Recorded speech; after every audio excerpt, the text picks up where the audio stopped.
Cárdenas. 1. Durante los últimos meses, Oh, nice punch. hemos Oh, you see the look of Kyle Owens. He thought that one was for him, but it's not. It's for Liv Carr. Es cierto que quienes iniciamos en esto Chula. nos vemos atraídos y atraídas por la I think he thought about thought about the hammer for a second. I was thinking about the hammer, frankly. We didn't have the separation as we've had before. The Colombians starting to tighten it up in the backfield after getting caught sleeping a couple of times. But a pick.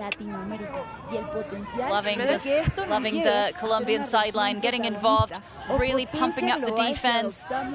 Seemed like a forced middle, but they might transition, getting closer to the end zone now into a one-side force. Well, they've broken around quite nicely, so actually forcing middle even into the end zone doesn't necessarily hurt you, especially with the formation of that vertical stack. Players almost in a line in the center of the field. No sin antes presentarme. Try and Mi isolate the nombre space es on, Ángela open up Ocando, the space soy on either directora side. de la Escuela de Blockchain y Criptomonedas acá en So Platzi, lots of donde pueden stoppages aprender in todo this sobre este last ecosistema. possession Si quedan ya for Australia. platzi.com/crypto o We have por one allá more. en la esquinita van a It encontrar seems to un still be botón. off of Y Gannon más allá de Jimenez. esa presentación, A me nice punch encantaría into the iniciar middle. esto diciendo Cárdenas soy trying to latina. make up the Y ground. latina en general. Good switch Me off siento there. parte de todos los países Love que how hacen both parte these de esta teams región. are No me happy to malinterpreten, have me encanta players saber from que nací en either gender Venezuela. matching También each me other. siento parte de Colombia porque me ha dado la Cárdenas now segunda guarding oportunidad, pero también Tulet saber que in the comparto handler muchas space, but cosas another con pick muchos stops the amigos play. de otras nacionalidades, Perú, Argentina, Chile, México, etc. Seems like the Y con ello se Colombians are preguntarán, bueno, learning pero ¿por qué as they hablas tanto de go from Latinoamérica the como Australian región? ¿Qué te textbook. impacta tanto para poder Hopefully we can see apostar things en el cleaned up a little bit, bit of discipline in the movement downfield. The stuttery way in which they're being forced to play offense is not ideal. We've seen Manu Cárdenas get a D on a man before, but here is the second switch. Excellent communication from Colombia.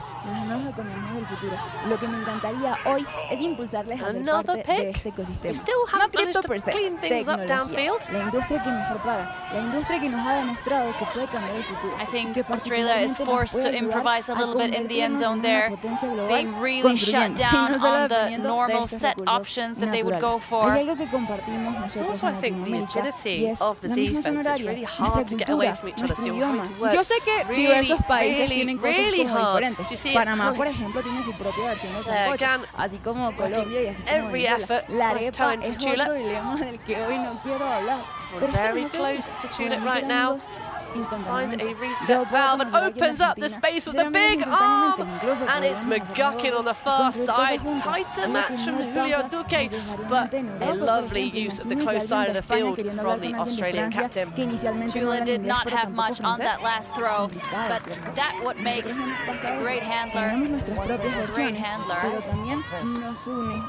He just goes Aparte de eso, estamos cerca de into the end zone. dos países particularmente Well, there's muy a importantes. contested stall out. Estados Unidos. Estamos listos y listas para ser los There's a próximos chat about, protagonistas en esta tecnología. Perhaps the Pero antes, last nos couple faltan of algunas numbers cosas. and Nos the vamos mouth a from comentar Ivan cosas Alba que were a siento little que bit no fast. compartimos. El nombre de las cotufas, por ejemplo, es todo un dilema. En Colombia crispetas, en Call the game México advisor. We palomitas, have the en game Panamá advisors millo, pero who ese no do es come el to the punto. rescue. El punto es que tecnología ha In case demostrado the que discussions en get a bit too Latinoamérica long, tiene Chula un taps it potencial back in. He's increíble. going to do the same Venture throw capital, to por the same ejemplo, side, to the en same player. It's an 2021 action replay for Sam McGuckin. It did not even have to be as fast as the first one. Clearly, he knew Dialed it in was as well. Dialed in. There were two a las defenders that time. He knew exactly what ¿No les Tulip parece wanted to do. genial? ¿No les parece genial que alguien afuera So let's o have a muchas look at the instituciones replay afuera of the están viendo un successful potencial grande second en esto? attempt. En muchos tipos Chula steps out wide, winds up, características dentro de, and el mundo de his la teammate tecnología, able to fintech, keep e-commerce, his feet in. logística, healthtech, edtech, So that you're etc. not Y ustedes podrán miserable decir, bueno, pero es que esto no tiene as nada que ver con Colombia blockchain y right there. The criptomonedas. defense was Se good. tiene. You got Blockchain one llegó of the para best centralizar la throwers in the información, world no solo el dinero. Y to esto se aplica en the cada very una de edge estas of the áreas. stall Y count by claramente, shutting down all the options so para close. I think the Australians were perhaps comentar a little bit este too ejemplo, close. Could have también benefited from tenemos, having somebody creo que se cortó la outside of the end conexión con zone la maybe. pantalla, ¿cierto? Just been sat in the, just take the Mi negative slide no yard está pass. siguiendo. But Galaxy point here, Rachel. That's right. That is the destiny of defensive players. Sometimes you just have to accept that you've done all you could and you still weren't able to force a turnover out of the other team. Galaxy point here in the Colombia-Australia matchup for the seeding. Who will it be that they face off in the semifinal? Australia, get ready to pull. En este nuevo ecosistema. De hecho, is a little bit of jargon. We do love our frisbee jargon because the last, if the teams are tied, these games are 13, so if it's 12-12, we'd call it universe points. So this is Galaxy points, like a miniature universe point, if you will. But of course, if the Aussies can take this one, the D-line, see Andrews there getting ready for the pull, they can snag a break here and give them a lot of momentum coming into the second stage of this game. It's a nice deep ball. Cártanos. Fielding it well to Cantor. Que además tiene más países incluidos dentro de los países que adoptan a nivel global blockchain como tecnología. Según Schengen Analysis en 2021, and a big ripper of a backhand separation downfield. Oh, huge effort to try and snag the disc away and prevent Valeria Cardenas. Rob Andrews on the mark, but he cannot prevent the over the top score. I think that might have been a scuba. And the Colombians take half. Increíble, ¿no? Lo genial es que ustedes podrán en este momento pensar, sí, claro, porque las últimas semanas Capital de Riesgo ya no viene en Latinoamérica, ha descendido el nivel de inversión. La realidad es que no es cripto el único que se está intentando para retrocesos o cambios estructurales importantes. Es el mercado en general. Y lo que está ocurriendo con el dinero capital extranjero es que se están preparando para las oportunidades de futuro. Así que desde ya mi mensaje es, si eres parte de esto, estás en este momento observando este video, eres afortunado y afortunado. Muy pocas personas tienen acceso a la tecnología. De hecho, hablando de blockchain particularmente, solo un 4 o 5% de la población mundial tiene acceso a esto y lo entiende. ¿Te estás dando cuenta que eres parte de un momento muy importante de la historia? Te preguntarás, ¿por qué entonces apostamos tanto en la Colombia lead Australia somos la tercera o cuarta región del mundo en adoptar esta tecnología. Por ejemplo, si hablamos de transacciones P2P, nos encontramos en promedio como tercera región mundial en adoptarlo. That's about as good as it gets for a half of Ultimate here at the World Games. Nearly perfect precision from both teams. Any concern that these two teams would not be trying to win? De cómo nosotros usamos las criptomonedas, somos los terceros a nivel mundial que usamos Bitcoin y los terceros a nivel mundial que también usamos esta tecnología. Básicamente estamos todos unidos, somos una región que comparte un montón de cosas y hoy día somos Venezuela, Colombia, Argentina, Brasil, México, todos estamos juntos, casi que en la misma medida. Paremos entonces de pensar como individuos o regiones separadas, somos un todo. Yeah, and we also have to talk about Ale Torres, who is getting the offensive movement finished by throwing, I believe, 3 assists. Es muy importante para nosotros porque es un instrumento de libertad. Bitcoin en particular nos permite conectarnos de forma monetaria con personas alrededor del mundo sin tener que comprobar de dónde soy, dónde vengo, qué estudio, cuál es mi familia. Simplemente el hecho de que sepas usar la tecnología y tengas intención de usarla. De nuevo, no como un instrumento especulativo, sino como una herramienta para poder intercambiar valor entre muchas regiones. La devaluación sin duda alguna es otro factor muy importante, que en general lo estamos presentando a nivel global, pero para Latinoamérica históricamente ha tenido un impacto mucho más alto. Las últimas semanas, de hecho, han sido un gran ejemplo de esto. Las altas tasas de interés. ¿Sabían que en Colombia es legal cobrar hasta un 60% de interés anual a través de un crédito? Eso sin contar el montón de requisitos que te piden para poder acceder a estos beneficios. Tampoco tenemos tanto acceso a servicios financieros. De hecho, todavía el mismo instrumento que en países como Latinoamérica se usa un montón, porque no todas las personas tienen cómo comprobar que es fácil abrir una cuenta bancaria. Yo creo que soy un ejemplo perfecto de eso. Cuando estaba en Venezuela, crecí allá, no tenía acceso a servicios financieros tradicionales y Bitcoin me ayudó a comunicarme monetariamente con otros países. Pero cuando te mudas de país y eres de otra nacionalidad, es difícil comprobar que puedes acceder a un instrumento financiero. Y así, hay muchísimas personas hoy día en Latinoamérica que no tienen acceso a esto. Por lo tanto, la inclusión financiera es algo que también Again, a look at the first half stats. Each team had 2 turnovers. Colombia with just the 1 break chance. Australia with the 2. La razón por la cual cripto usa What's the key to the second half for each team? What's this game going to come down to? Obviously, it feels like a very small margin. Muchos comentaron que usan las criptomonedas Australia had to not cover Ramirez in order to get a turnover, and to get kind of lucky that he did not complete a throw that he's going to complete most of the time. It just slipped out of his hands. Yeah, for that to be the only mistake that they were able to generate, it's hard to say. These are just two great offenses going to work.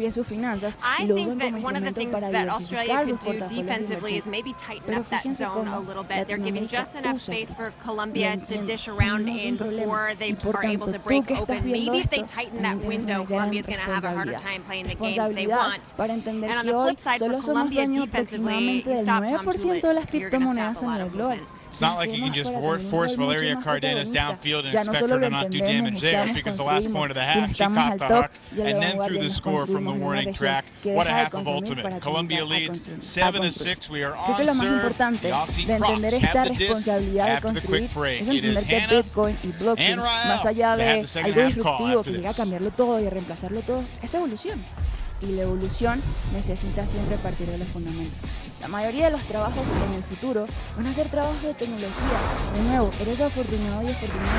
Pero ¿cómo tomamos esto en cuenta teniendo el hecho de que blockchain en particular todos los días tienen nuevas ofertas de trabajo, hasta 200 por día?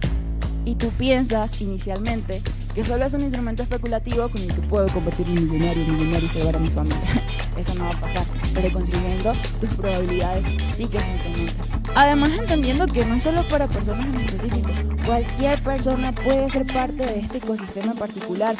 Blockchain es un 28% de servicios financieros, pero el resto es legal, educación, salud, incluso arte, cultura, energía. Son muchas posibilidades. Y también entender que blockchain es como una nueva evolución, una nueva plataforma para construir. Y para construir necesitamos diseñadores, gente que ayuda a la comunidad, gente que construye comunidad, quienes creen código, claramente quienes creen productos, quienes abren las operaciones de muchos de estos proyectos de intervención.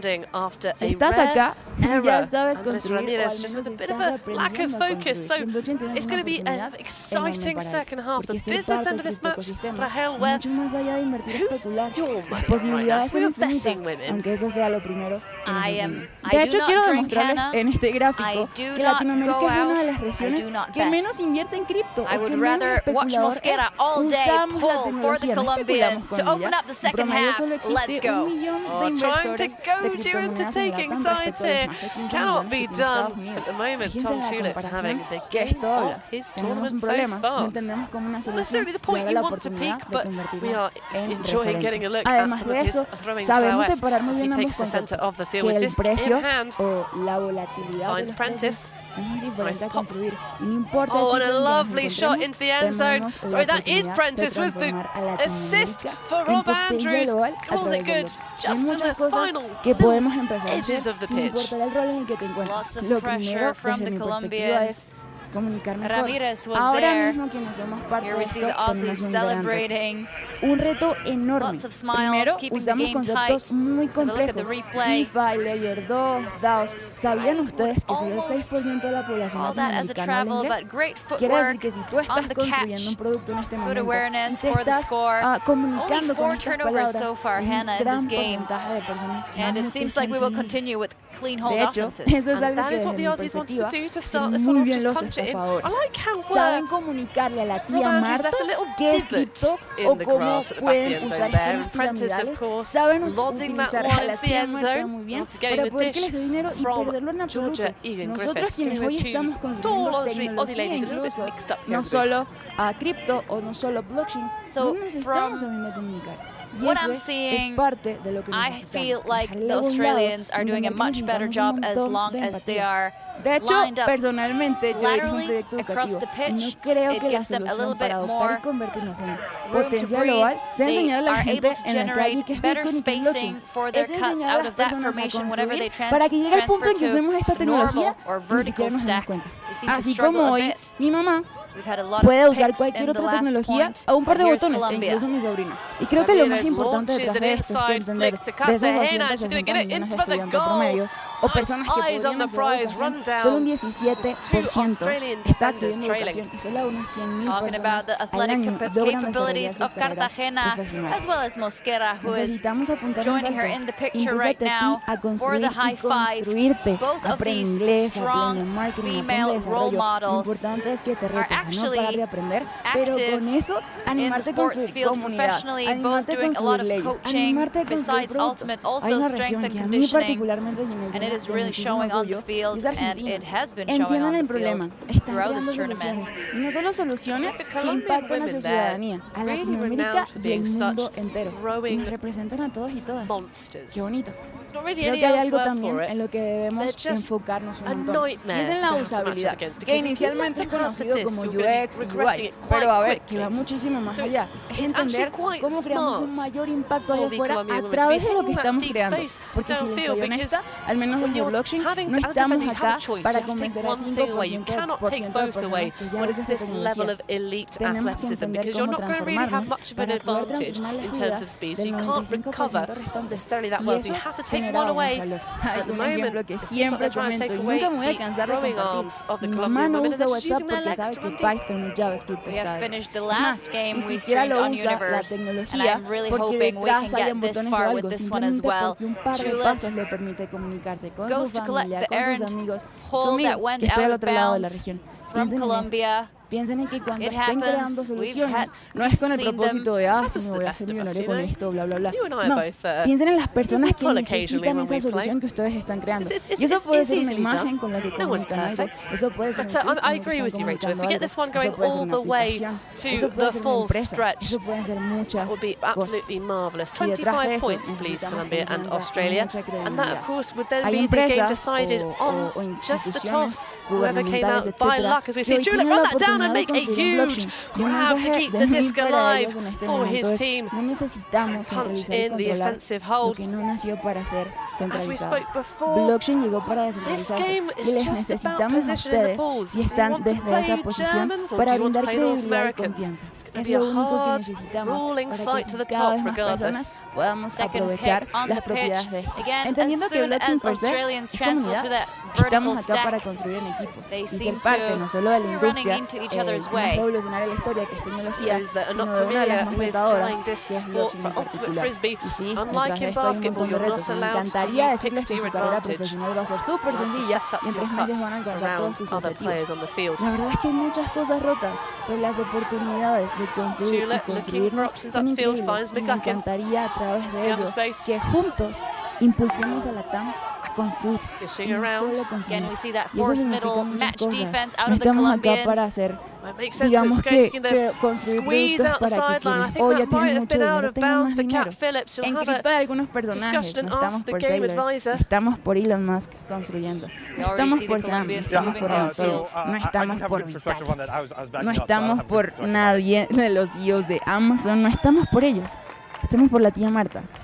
La tía Marta que se despierta todos los días de su casa para llevar comida a sus hijos. Yo, por ejemplo, no me imagino viendo en este momento a Cartagena y diciéndole: oiga tía, esto es hoy el 2 y es el futuro, tienes que ser parte de esto. No, necesitamos crear soluciones que le permitan a la tía Marta salir de la pobreza, que particularmente en Latinoamérica nos tiene 5 a 10 generaciones. De nuevo, construyamos en equipo. Las posibilidades de construirnos y construir son enormes. Y el potencial y proyección es positivo. Hacia 2020 hay un estudio de la PwC donde las economías emergentes tendrán el poder económico del mundo. Y detrás de ello hay 3 regiones o países de Latinoamérica que se encuentran en este top 30. Brasil, México y Colombia. Comencemos a pensar en un todo. Hermanos mexicanos, venezolanos, colombianos, argentinos. En equipo podemos llegar aún más lejos. Y lo más importante es que así podemos en equipo comenzar a construir esto. Sí, convertir a la TAM en potencia global. En este caso, a través del Bueno, esa fue mi charla de hoy. Another late addition to the Colombian roster, the only one who wasn't present in Wrocław at the World Games 2017. Colombian fans going wild in the stands. Yeah, clearly taking advantage of the sunny conditions here, and the Aussies give up another break. They are capable of fine things, but at the moment they haven't taken the disc off Es of muy Team poquito, Colombia. principalmente creo que por So eso here no is hemos the break logrado side comunicar throw mejor el mensaje, que that es lo mismo just que nos pasa didn't con curve tecnología. inbounds Usamos on tecnología time, sin and yeah, entenderla, I y aún no think Kat entendemos el Phillips potencial que definitely tenemos de crear gained en possession esto. of that Cuando, disc por ejemplo, hablamos de after que she si has nos educamos y al left menos the field, estudiamos meaning una hora that she en jumped Platzi, por out. ejemplo, es el Here's the ejemplo score for perfecto, Montaña. podemos She's a lo had a largo de un few. año multiplicar nuestros Pretty salarios big de un por tres defensively y un for por 10. Colombia La gente earlier in piensa the que es broma, tournament too. pero hay un valor muy We've potente seen breaks detrás from de tener esa disciplina de both educarnos sides, I continuamente y believe, construir. so no problem for Australia to actually force another one. Well, but that was the thing. It wasn't a forced break. It was off the bizarre, strange scenes of Andrés Ramírez just dropping the frisbee for no discernible reason in the centre of the field. The Aussies were able to convert off of that rather bizarre error. I don't think the Colombians are going to give them another gift like that. Breeze is picking up again on the field, but it doesn't affect the pull by Duque.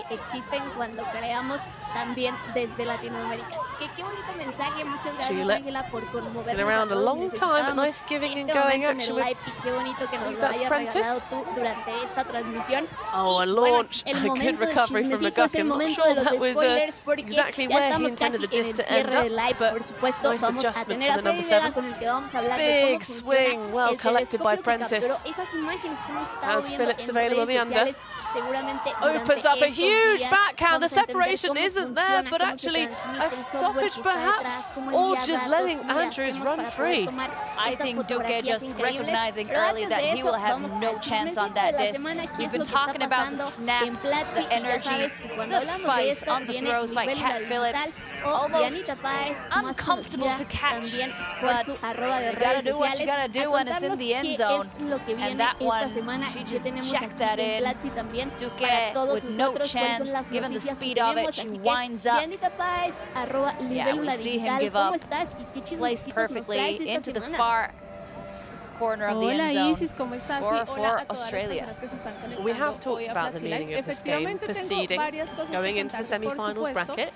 This is not the time to run down, try and chase after Rob Andrews and pull something in your legs and put yourself out of contention for the business end of the tournament. So, not the most unintelligent thing to do.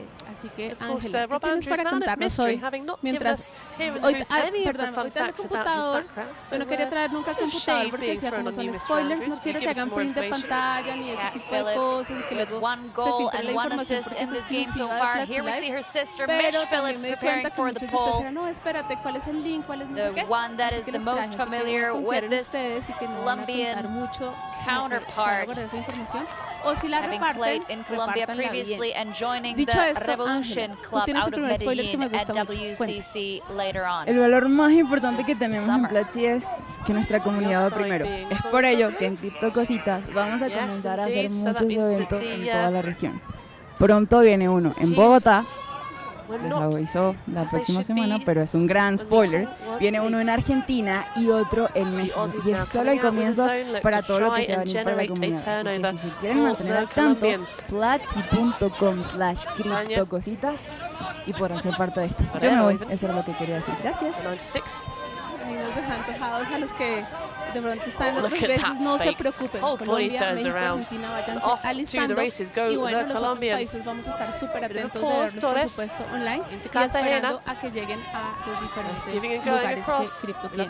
Oigan, entonces, les estaba contando Wobble on the dribble. para que sepan algunas de las novedades que estamos Lovely inside from Cartagena. Si quieren saber de dónde Barrero saco thinks toda esta about it. información, les voy a Great decir stuff from Gan trying to shut that down. Entonces, si quieres, Oye, Dianita, dime. Oh, it's just an easy Perdóname one. que te Sits and interrumpa, pero es hangs. que Well es un received momento by también Andrés para que Ramírez. antes de que les A little bit of a contemos gasp cuáles from son Rob esas Andrews there, novedades que trying to tenemos get the para block, todos y but para not todas. to be in a Decirles nice que si nos release for están viendo Colombia. desde YouTube, o nos Andrés están viendo desde Ramirez Facebook, got en into este the momento past estamos World haciendo Games una as transmisión por the allá, youngest player for that team. He's actually pretty good and pretty fast. I'm not sure why Australia keep poaching off of him. In any case, he adds another one on the scoreboard for Colombia. Again, we saw that quick game.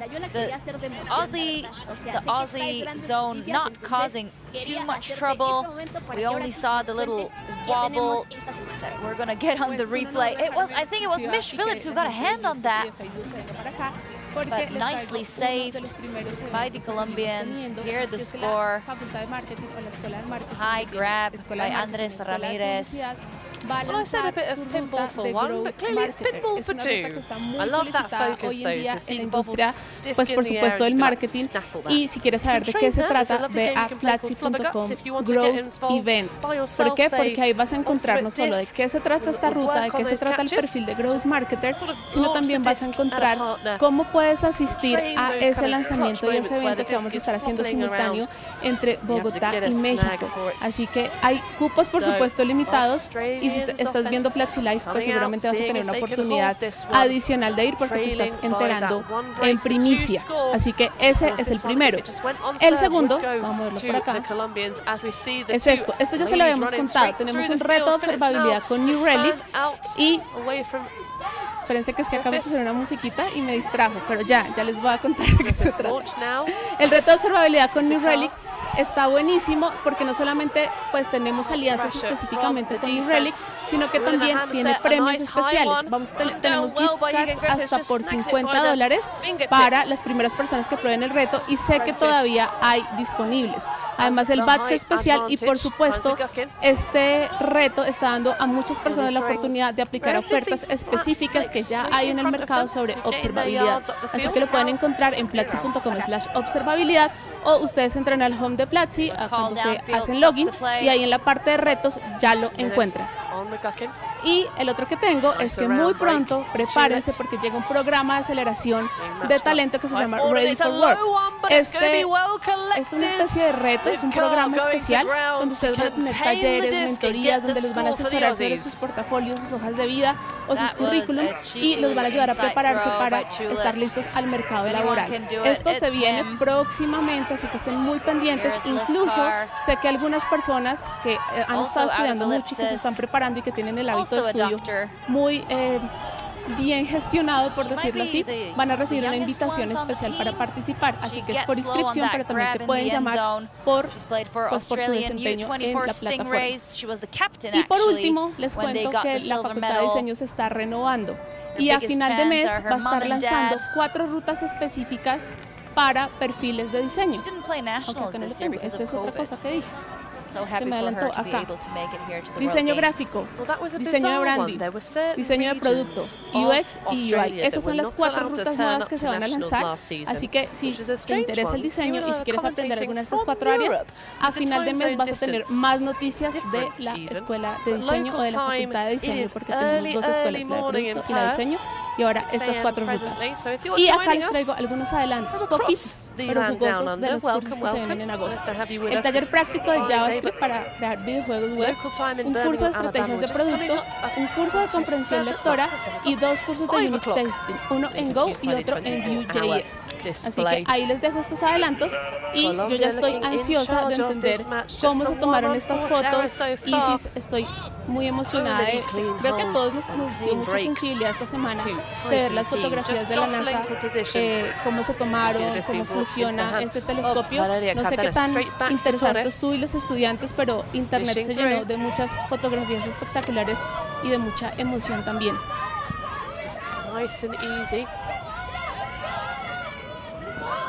El sonido, no te estoy escuchando bien. Oh, lovely find upfield. Cartagena pops across to Duque. One-on-one, isolation in the end zone. Turns around, wants to give the disc to Cartagena. Bit too much of a bump there. As the Aussies try and just stifle all of the options. Can't help but feel that positioning is a bit of a double team at the moment, but I think only one individual is trying to actively mark Cartagena. Too much love for Cartagena. Both Tulet and Phillips trying to get a little bit of hugs. And an uncontested foul, so the disc will go back 2-0 with Duque.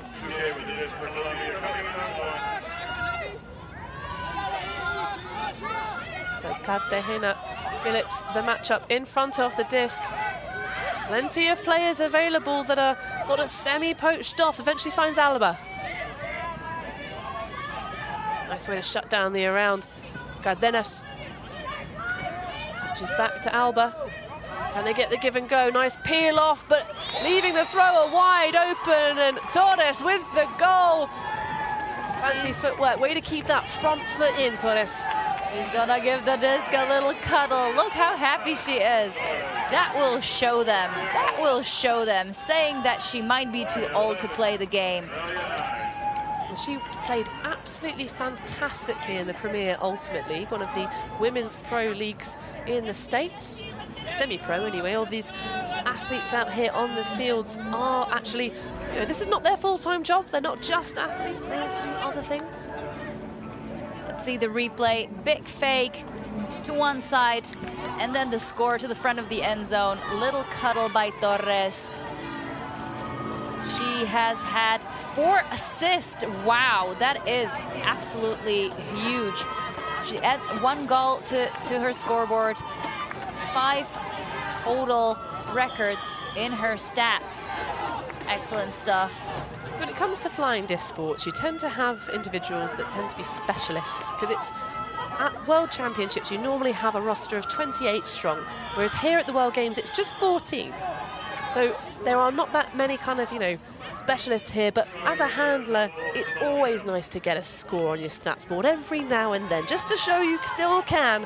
So you see the pull coming out of Simon Ramirez. So Australia really looking to respond here. They need to get this hold first, as we see some isolation side stack action. Far side, McGuckin has Phillips available, going to take it. Cardenas trying to get the block. Losing position and an easy reception upfield. Nice behind that catch adjustment from Tudor. It's going to launch it for McGuckin. It's going to sit and hang. Can he get it inbounds? No, he cannot. Great pressure. Good work from the 56. Jose Jimenez, just to make sure that McGuckin can't do any sort of tip-toe-y type action. Australia really only going through the break side in this point. I thought they were going to make it all the way into the end zone. They do try to let eventually takes the outside lane rather than the inside one, and that one just doesn't count back inbounds. Timeout from Colombia called. They have a little laugh as Chulette is being stood up. He got all dressed up. He put his best lipstick on. Well, this chap's definitely come out in his best outfit. Look at that flag skirt game. We love it. The enthusiasm. But, yeah, we'll take a brief pause for the adjustment for Colombia. This is a good opportunity for them. Golden. If they can put this one in, get themselves another break in the second half, it's going to be 1 point away from taking the game and that first place berth into semi-finals. We will see some of the interesting and fun moments of this game so far. And all off the hands of Tom Chulette. Delightful man. He's been having a heck of a game. Big arcing hammers, finding Prentice in the soft side of the field and then doing a very similar kind of move, but with a completely different throw. An arcing sidearm flick to Count Phillips. Here's another ripper straight into the end zone. He had to do that twice, but it was a score at the end.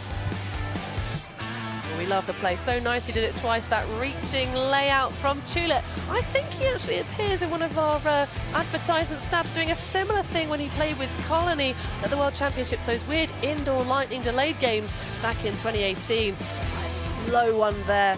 Well received by Carr. But back in action, you see the man there on the force as the Colombians have a little sniff of a break. Can they put this one in? Cardenas, the lovely blue hair, the number 8. Having a little moment because there's a cool downfield. You can see the Colombians, they're holding hands on the sideline. A theme for their World Games teams is the phrase, I trust you, which is about trusting each other and trusting their opponents in this self-refereed sport. Cardenas, oh, she goes for the saucy inside, but the big gloved hands of Chulette pick it off. Moving across now. This is just an offensive hold for the Australians, but they're going to have to go to business. And an errant throw is going to in the same spot as last time. That final error, the bit of end zone eyes, give the disc to the Colombians. Simon Ramirez picks up for Colombia. They immediately go the other way. Manu.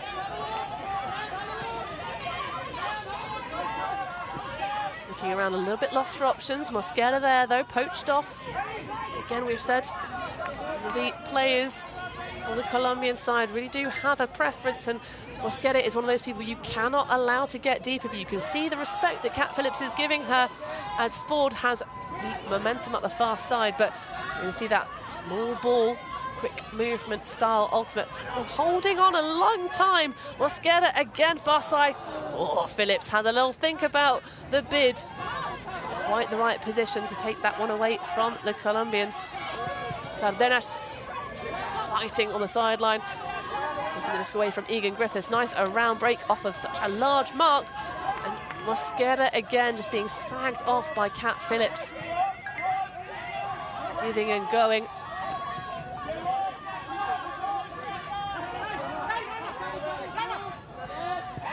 What a nice inside find across the field. Jimenez moving nicely.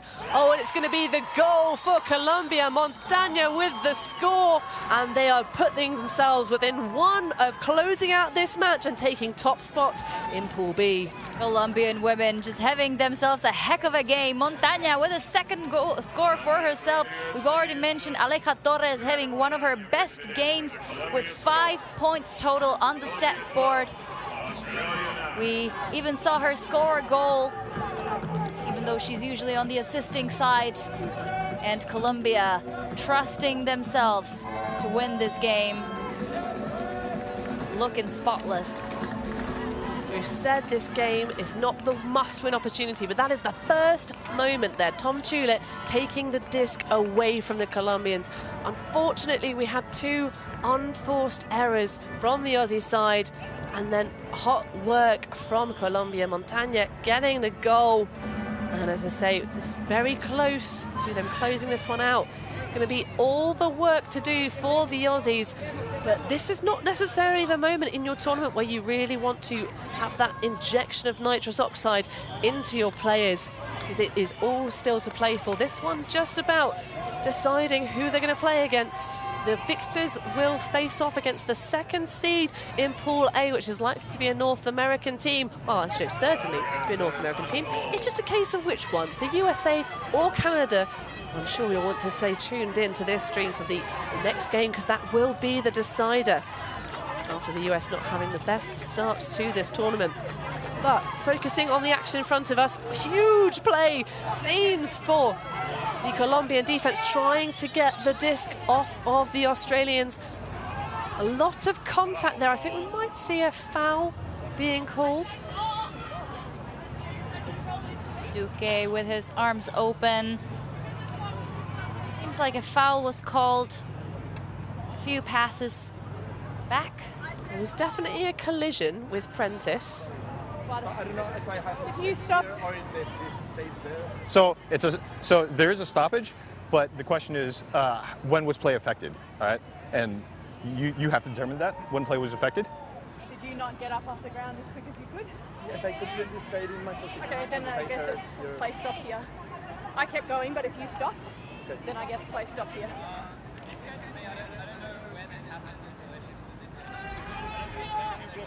We'll see a replay of the situation. They tripped over each other. Duque kind of trying to make sure that Prentice was okay. So, the players do have the possibility to have a look at the replay.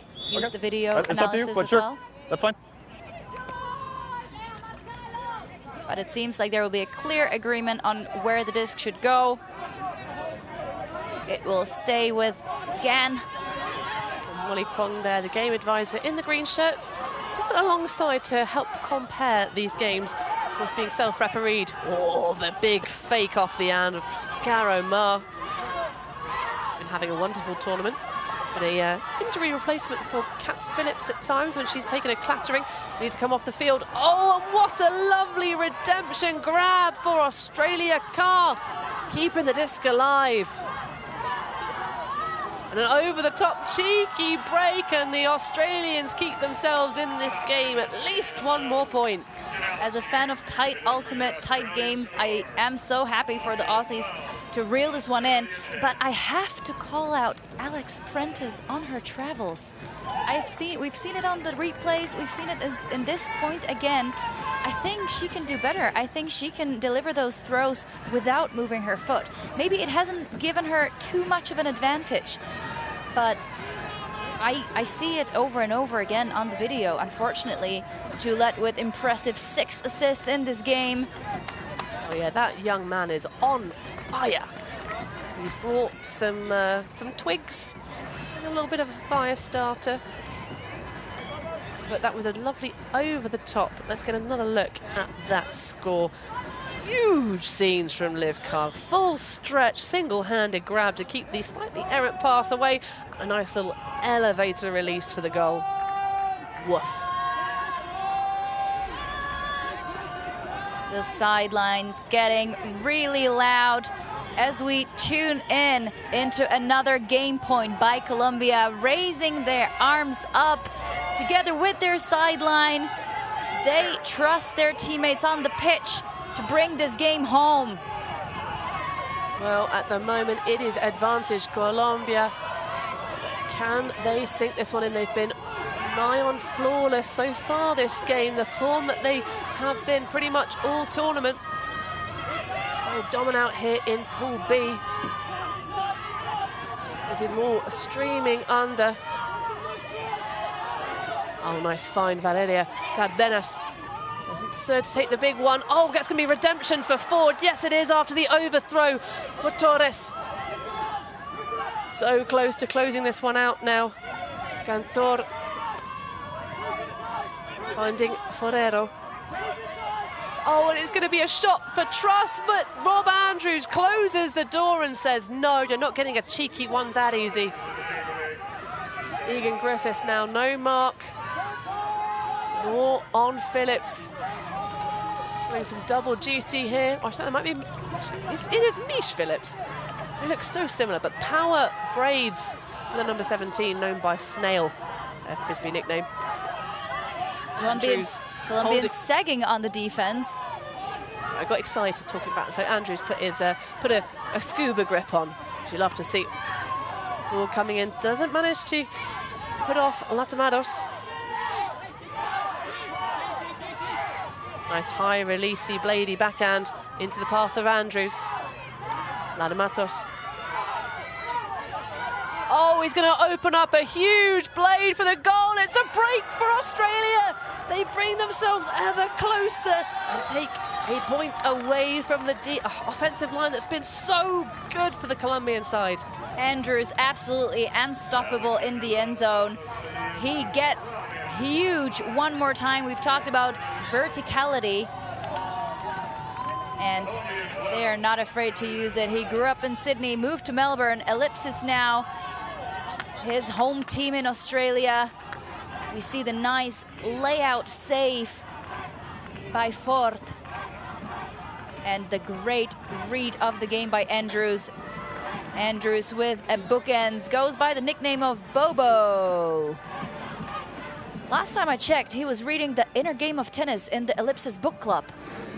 But he learned a thing or two about reading for sure. Oh, The Inner Game of Tennis, what an absolute read. And Rob Andrews does have a younger brother. His name is Dave, also plays for Sunder, but he's still on his way up. Not quite the world game squat material yet. Well, maybe one to watch for the future.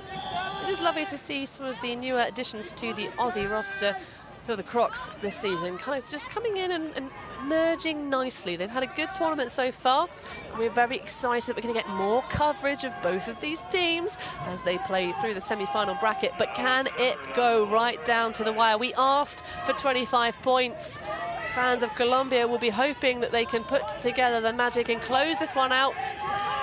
Not that much jeopardy, not that much at stake, but let's see what's going to emerge in this point as we see the reset going back. Phillips so big on the mark there on Cartagena. Absolutely, so it's an all-star lineup trying to get the block. Outside Ramirez, popping it back to his brother, actually, the other Ramirez.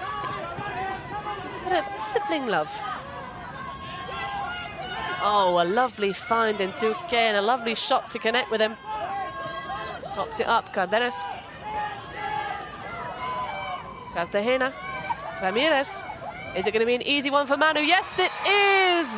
Manuela Cardenas over the layout of the defense. A goal and the game for Colombia. They will take the top seed to face the North Americans. And the Aussies will have to play against the Germans, who are in inimitable form at this tournament. What a way to close that one out, Rahel. Let's have a look at the replay. Colombians absolutely clear. Aussies pressure slowing down towards the end of the point, and here is Manu kissing the disc, kicking it up in the air as the Colombians take the game. We now see the teams lining up for a circle of high fives before they enter their so-called spirit circle to discuss the game. But what a great way to finish us out. Mish Phillips with a full stretch layout attempt. I love the facial expression. Not that upset, because of course both teams are advancing to semi-finals, but they still want it. And both sides were active and aggressive in this game. Smiles all around, such joy and enjoyment of this sport. Tom Tulip has to be my player of the match, having an absolute stormer with those huge throws, just opening up the field, but the Colombian women doing an excellent job as well. That huge flick from Valeria Cardenas. But great scenes all round. We'll look forward to seeing both these sides in the business end of this tournament. Action of that tomorrow. But the final pool play match yet to be determined. Which North American will be in the top four? All still to play for. Hill on the fields in Alabama. But the Colombians best it 13-11 over Australia.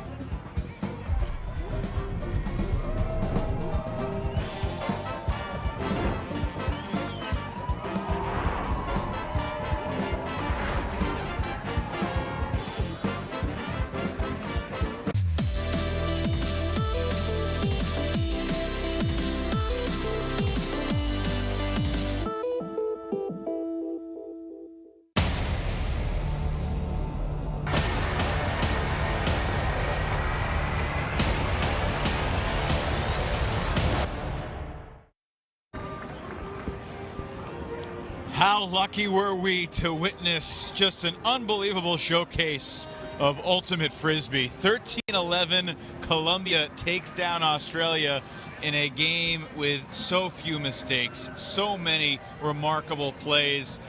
A game where great offense beat great defense, and the drama stayed with us through the very end. 24 goals, 9 turnovers, 4 turns for Colombia. They look like the best team we've seen so far in the tournament. I'm not going to hedge anymore. It's time. They are the best team here. That D-line offense is the difference. They just seem unstoppable. Your O-line has just turned it. They've worked so hard.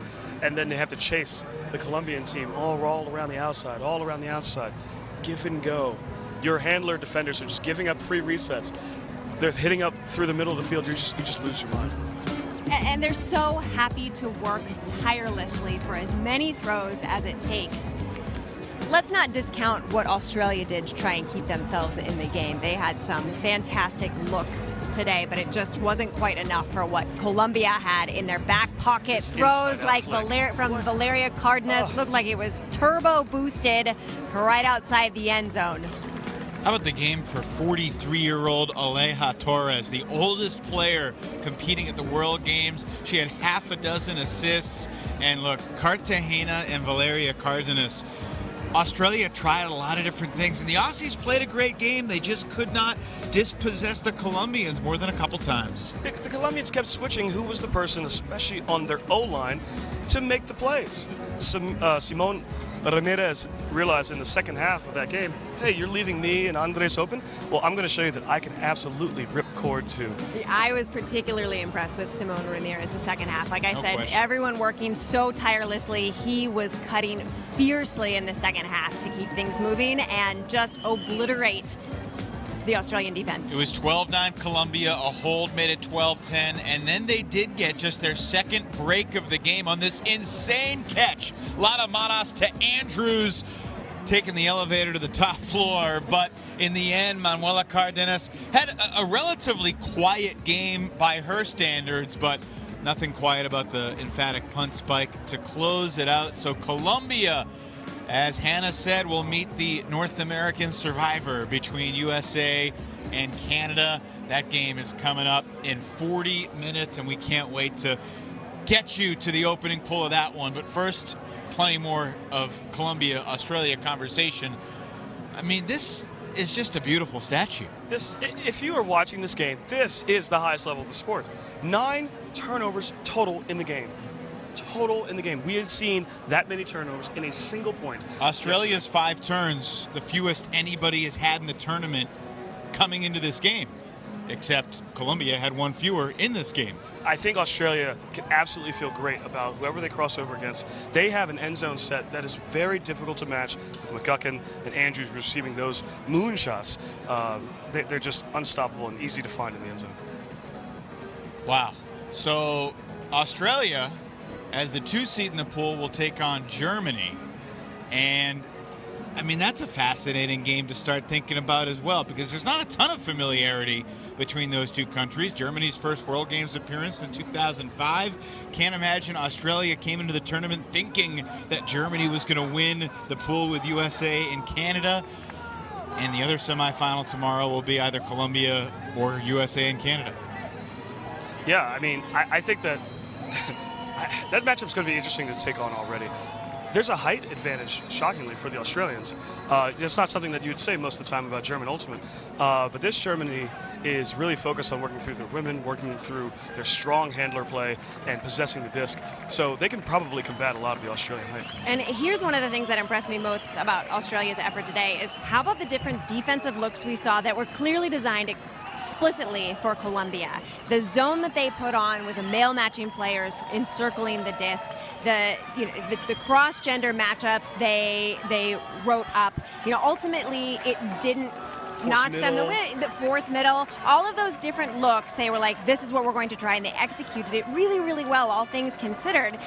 I think that we're going to see a similar high level of intellect going into tomorrow's defensive matchups, and I am thrilled to see what the coaching staff has in mind to combat Germany's very strong performance thus far.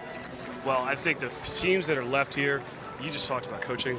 I mean, Germany, obviously very well coached, very well prepared here. Colombia and Australia just showed how incredibly well coached they are. Mauricio for Colombia and Anna Rogacki for Australia. My goodness, is she amazing.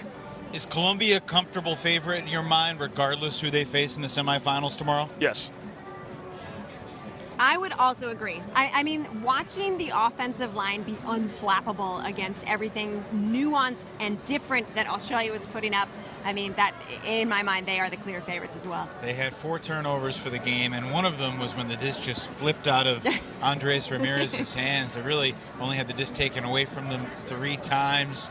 Incredibly dramatic ultimate here at the World Games and the pinnacle of this sport, without question.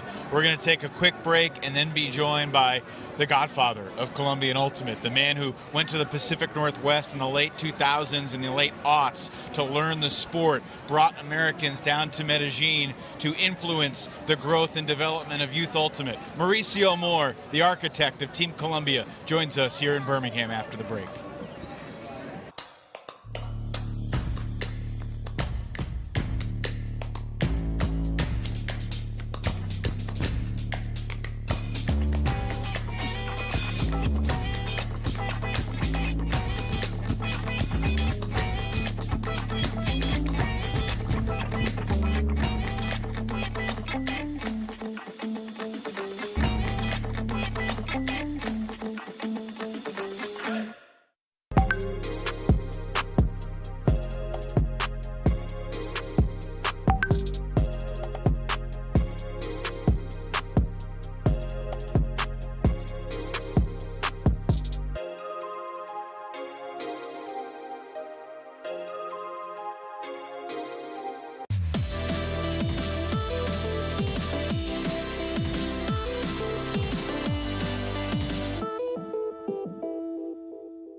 is so.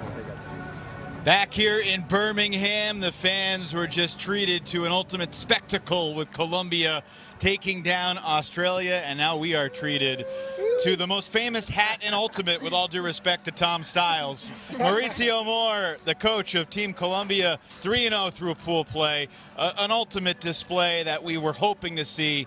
What can you say about your team's performance against Australia over the past couple hours? Okay, first thing is to say thank you, not just to the 14 players, because we have a lot of people who came to be in the stands, to do logistics, to do all of that kind of things that no one used to notice. Like, you know, you always see the people who score or the guy who make a beautiful throw, but we got a lot of people around helping us, making the team get closer, have fun. So I want to say thank you to those guys. And to the players, I think it was a beautiful game. I think Australia played a fantastic game also, and it was more part of like touches. Mauricio, one of the things that I think is so fascinating about Colombia is how long of a journey you have been on to get to the world stage and to perform at a high level. For the uninitiated, take us through a quick history of the birth and development of Colombian Ultimate. Yeah, it's fantastic, you know, because our first tournament, it was 2006 in Devons. There was World Junior, and we were like basically trying to learn a little bit, and we got third. So from that time, I said like, okay, we can make it, and we started training a lot beyond the athleticism. I mean, we have Latin American people are super fast, they move fast, but we work in a mental way because it's so hard to train at a high level. If you don't have high-level competition as you have in U.S. or in Canada, you have tons of teams and tons of tournaments. So I think one of the most incredible things that we develop as a country is how we play mental. So I think that's true. And, you know, we get a lot of kids who start with us from a 9th, like the twins. They start to play Ultimate Frisbee at 9 years old. Gina and Lisa started at 15 in the team. So we have been doing this little step-by-step. And I think right now, Colombia, it's a really, and not just those kids, those girls, like a lot of the Colombian people is really getting a new step on. So I found that chemistry, that cohesion is very clear. I mean, such to the point, you're even calling out force middle. I hear casa, yeah? Like I hear you all, zero for flat, right? Like, yeah? Yeah. I heard your team in unison singing that. I have never heard a team sing that in unison on the sideline. Okay. Tell us, like, how else do you see those bits of chemistry in your offensive, your defensive styles on the field, too? Okay, a lot of those things I learned from my old school guys, from Ben Wiggins, from Idaho, from Chase Sparling when I was in SoCal. So I love them. And they gave me a lot, like, first time I went in the Worlds, I was in the line and people were saying, like, hum, hum, hum, away, away. I was like, what's going on? And then I get one of those guys, like, I think it was Chase. Yeah. I was like, what is that? It's like, we're forcing middle, like, oh, what is that? And I started learning that thing, and then we try to adapt to our culture. We're so loud, we're so like kind of a Latin style. So it's like, let's sing it. Okay, let's make boys, like unite boys. So I think that's happened a lot, and it was the game was pretty close, and it was like we tried several different, and I was like, what about we do forcing middle? That's so old school. Let's do that, and I think it works a lot, and then we just get 2 more breaks. You had 6 turnovers yesterday against the Japanese, none in the second half. You had 4 turnovers against the Australians. Those are 2 of the 3 lowest totals in the first 11 games of the tournament. Wow. What have you been most pleased by with what your team has done? Well, I think we got this thing in our in our brain. It's like we used to think about defense and offense. Like most of the time, like teams used to think about we got to go D or O, and we said like that's weird. No. I mean, every point you had to score. Like you every point you had a chance to score. So even if you're going D, you're basically recovering the distance score. You don't have the mentality just to be defense. So I'm so happy and pleased because all those guys are super mental. Every time they get into the fields, they know how to score and they're trying to do the best. So I think moving fast this and trying to have that mentality all the time is one of the big clues on that. One of the things we have been joking about amongst ourselves is how every time we watch you play, we're having to highlight someone else because it's so great to watch different Colombian players step up. Yesterday we were singing Valeria's praises, and today Ale Torres was just tearing it up. 4 assists in the first half, 1 goal in the second half. What is it like for you as a coach to watch someone just take over, and to what do you attribute that? Okay, actually just right before the comment here, it's like, oh God, I have a lot of time. Like, it's so good to have fun. At the same time, you're stressed. You know, like you have a lot of stress. You know, like every point. But then it's so fun to watch those guys playing. And the most important thing is watching them having that battle against themselves, because that's our main thing. It's not about the opponent.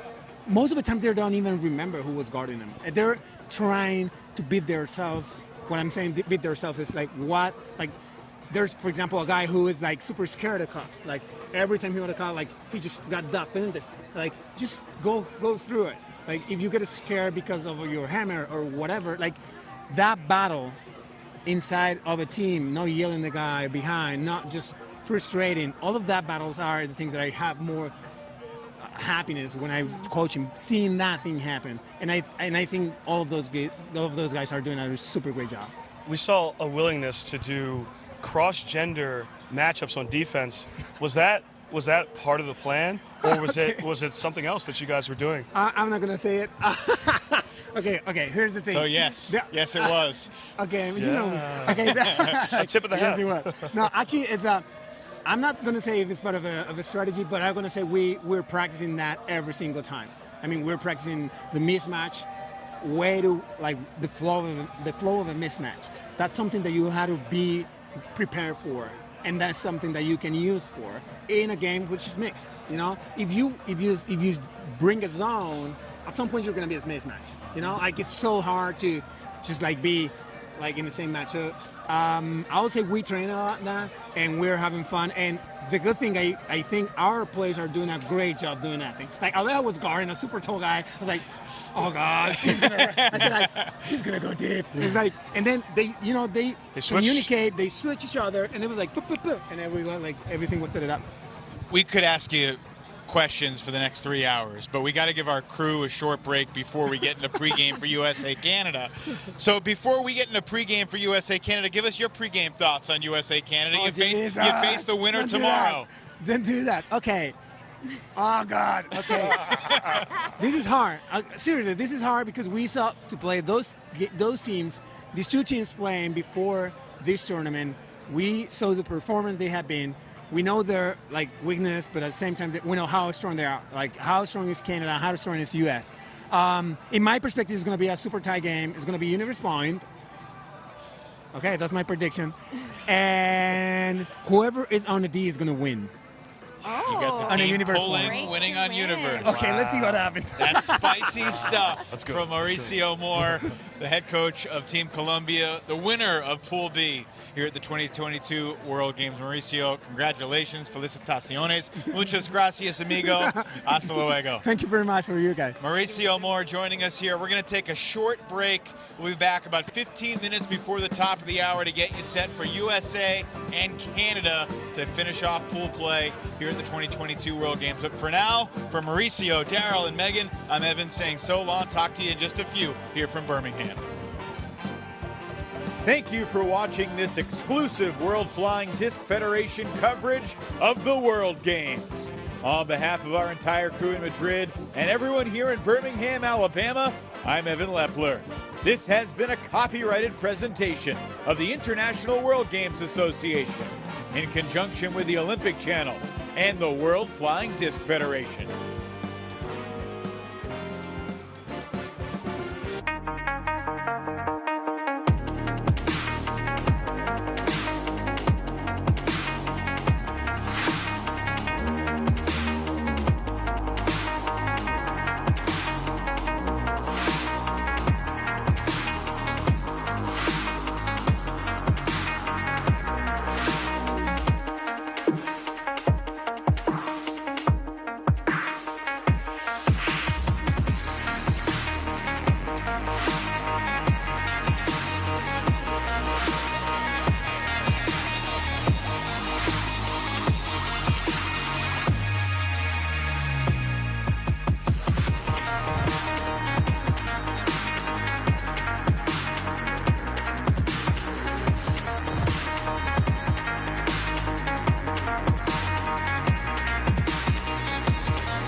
is Birmingham.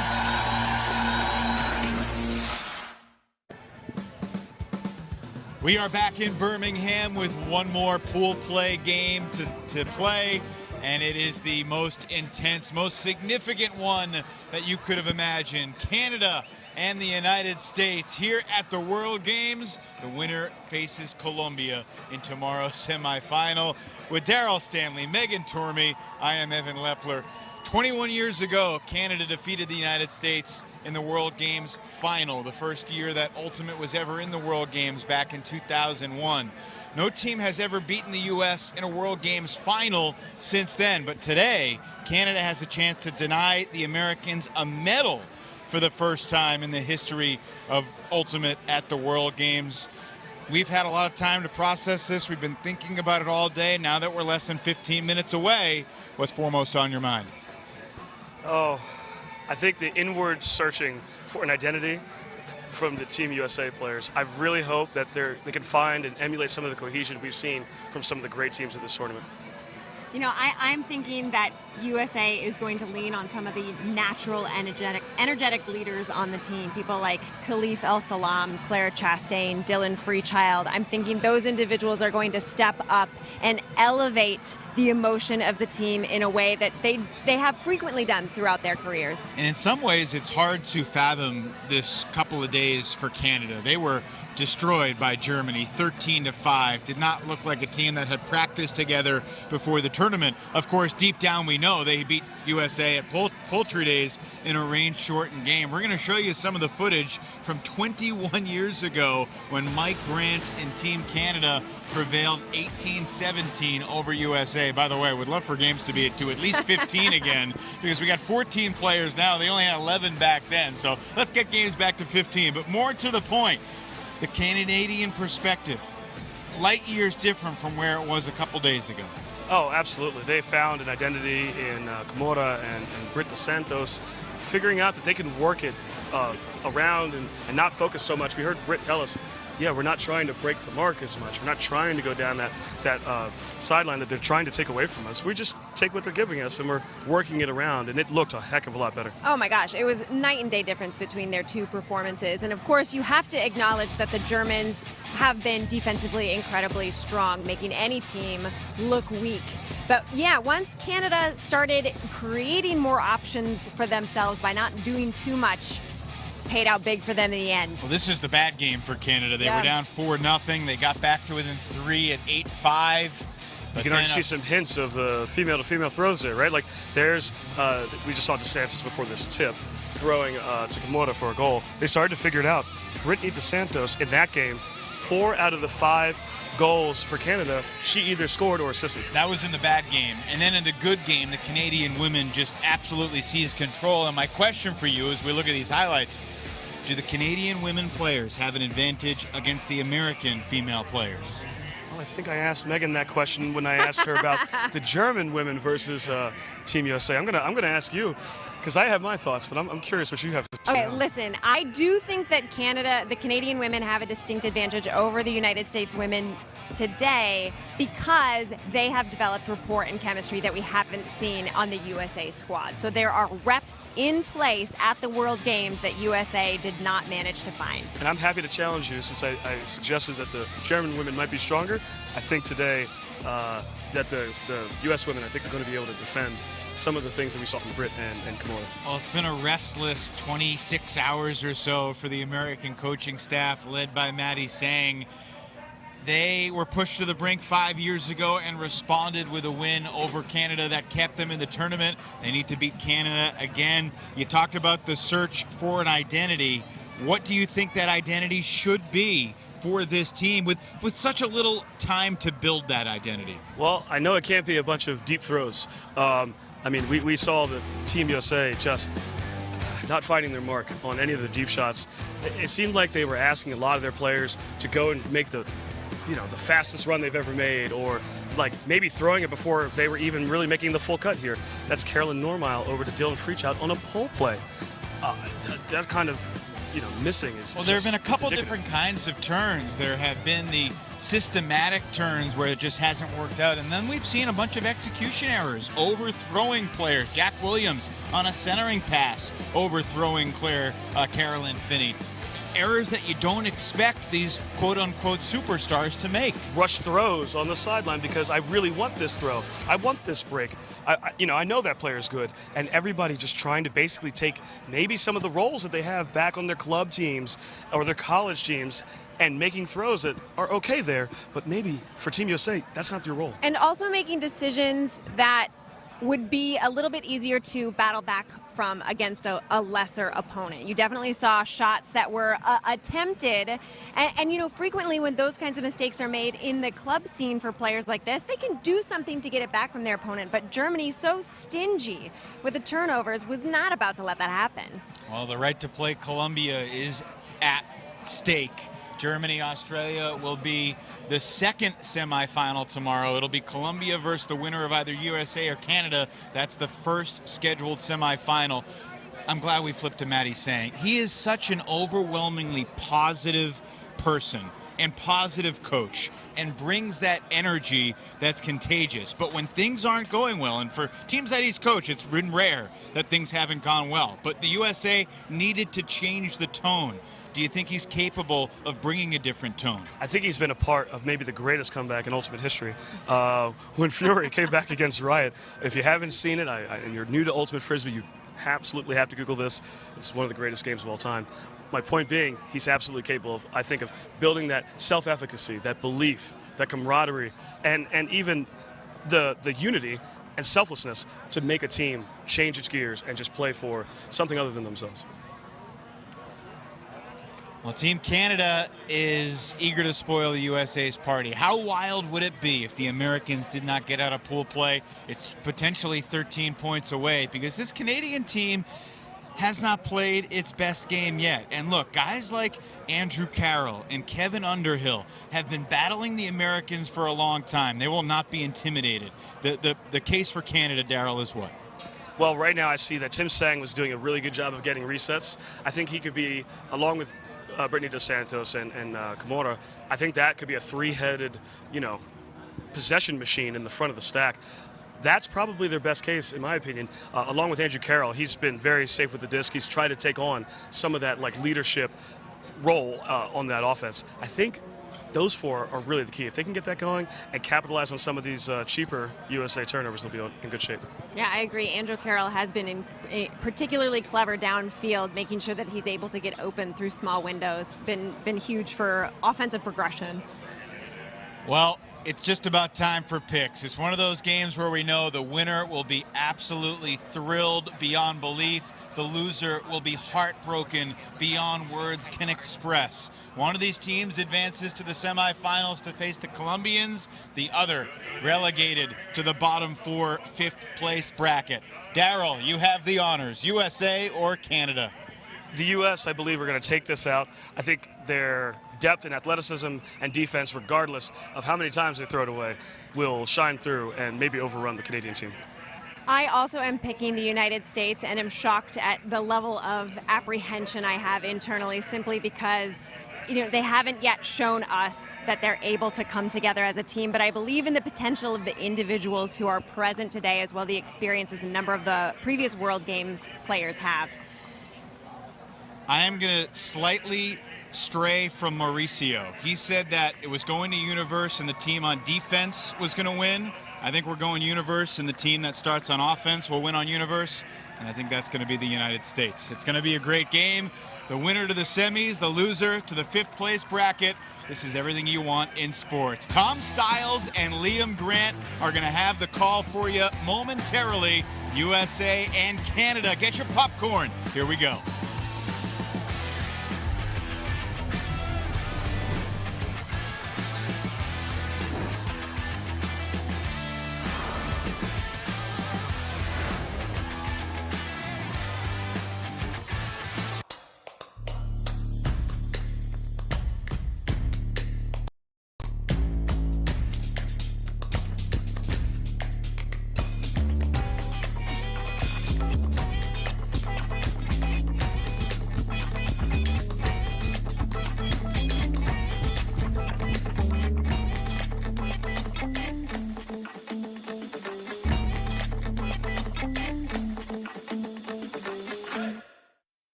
Every 4 years, there is a new opportunity.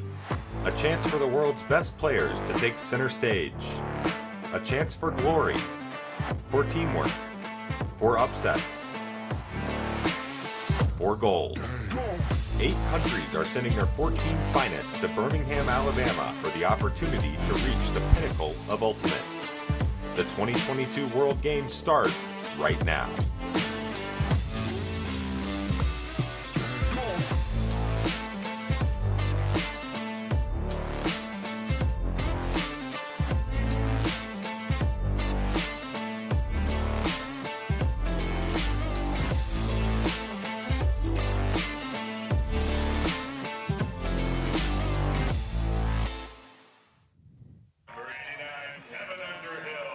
Well, what could have been a completely academic game to end Pool A has become the biggest crunch match that USA and Canada have ever played. We're used to seeing them face off in finals. Now they are competing for survival. World Games Ultimate Flying Disc from Birmingham, Alabama, with myself, Tom Stiles, alongside Liam Grant, the best seats in the house for this critical game. And Liam, it has been one heck of a tournament.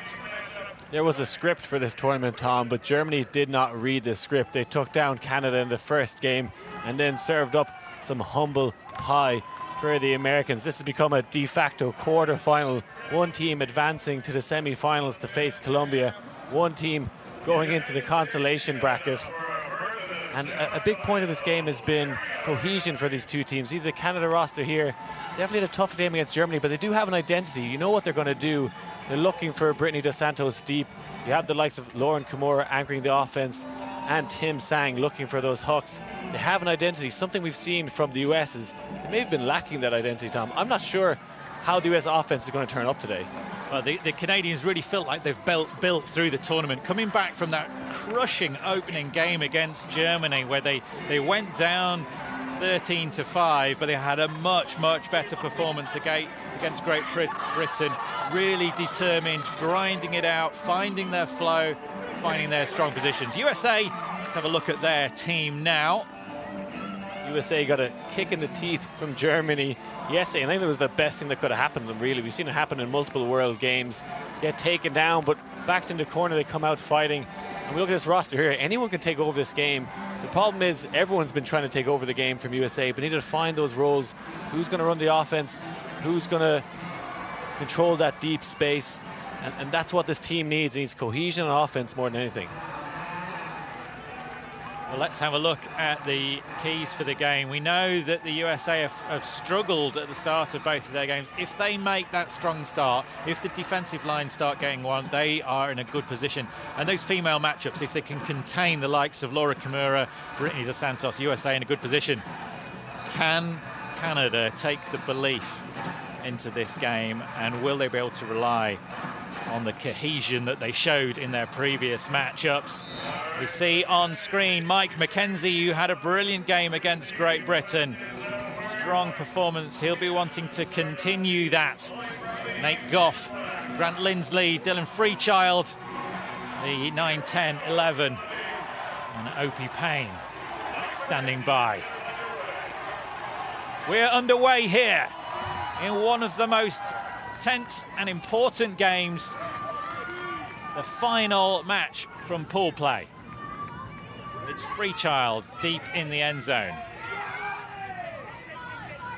First cut was marked out, resets. Goes back to Freechild. Goff available on the near side. Roger Sumer covering.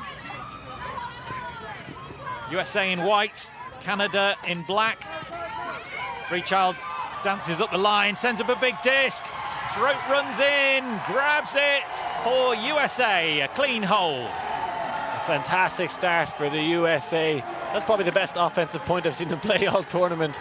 And as I said in the build-up, that loss to Germany, that kick in the teeth, I think it's really going to gel this team. That's what what they needed to force them to find a way to win. They were a bit lackadaisical, maybe focusing too much on social media and their egos, but they've had to take that humble pie, grow from it, and that's just what they've done. That's a great start for USA. And no one's ever questioned that USA have got the talent, but Ultimate is more than any other sport, I think. It's about chemistry. It's about connections. Every single pass requires two players to be on the same wavelength, to be on either end of that disc and that throw. And USA just have not looked like they've been on the same wavelength as each other, as well as a lot of personal errors. They started the game in exactly the way they needed to. Coming out on defense now, Helton with a disc in hand. 4 women on the field. Gender ratios changing every other point. 4 men for the first point, 4 women for the next 2, and then 4 men for the next 2 after that. Underhill with the cap and the hair tailing out, big bid coming in. The pressure rising from the USA, exactly as you described, Liam. Relentless Underhill again.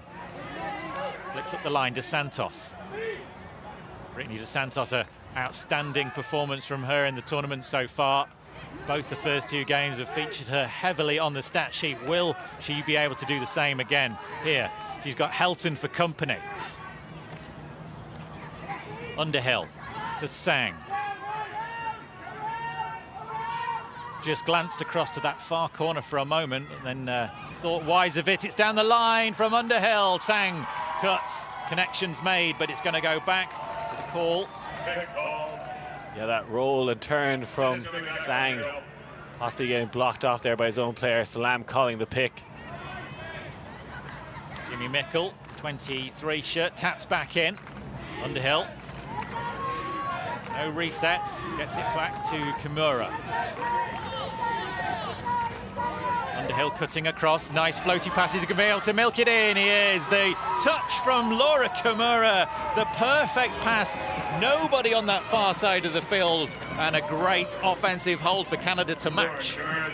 2 fantastic starts from 2 brilliant teams here, Tom. We've got such a cracker of a match in store for us. Both teams riled up for this. Beautiful offense from Canada there as well. Very obvious who was cutting. They weren't getting each other's way. They were taking their time, taking their turns. More anchoring this offense for the Canadians. You saw that floats from that disc. Absolute perfection, just drifting away. Underhill, plenty of time to work out where the end zone line was and collect it the right side of the line. I think giving each other space is one of the things the Canadians are doing very well, and maybe something the USA can improve on. I saw in their game yesterday, I remember a moment where both Williams and Helton runned under for the disc, cutting each other off, and then Dylan and Freechild tried to take over with that give-go, but they weren't on the same page. And I think all those USA players are used to being the person everyone looks to on their team if it gets under pressure, and often they all end up trying to get involved, and it's sometimes doing the right thing is creating space for someone else, and that's something the Canadians do very well. It's something USA are going to have to do. Gets it across to Carolyn Finney. Flick to Williams. Williams back to Freechild, and a player on the floor in the middle of the field.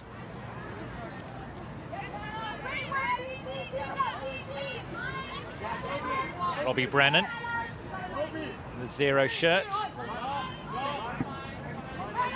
Marking for Canada. Freechild floats it back to Finney. Finney with a real rapid flick. Helton collects. Inside flick to Finney in full stride onto the end zone. Freechild takes it down, slams it to the ground. Malek Auger-Samer chasing down hard, nothing he could do. Mackenzie appeals for a slightly kinder reaction, but he's not going to get that from Freechild today. He's fired up. Yeah, Freechild just walked on by to Mike Mackenzie protests maybe of that spike disc, but they'll shake it off. See that deep shot there was Robbie Brennan initially on Freechild. He went deep. Auger-Samer was there. I think there was going to be a handoff, but a bit of confusion there, and Freechild ends up just running it down with ease. But yeah, definitely a man not shy of an old spike, Tom. It's fired up on the sideline. It's fired up on the field. Let's have a look at that ping again from Finney. I think it was the shouting down at Auger-Samer's bid on the floor that Mackenzie was complaining about. See, Freechild takes it, and he's talking to him, isn't he? I don't know if they'd had words previously in the point, Liam, but... See Robbie Brennan there, the Irishman, maybe trying to calm things down. Yeah, Ultimate is a self-officiated sport, and the players need to remember that at the same time as competing at the highest level, cool heads and respect for the sport, the rules and each other is still a very important part of the game. Sang.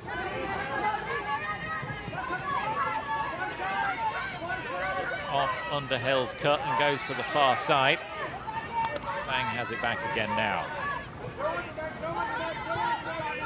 Barbieri. Late addition to the Canada squad. It's the Canadian men running it at the moment. Carroll flicks to Underhill. Barbieri comes out of the deep space.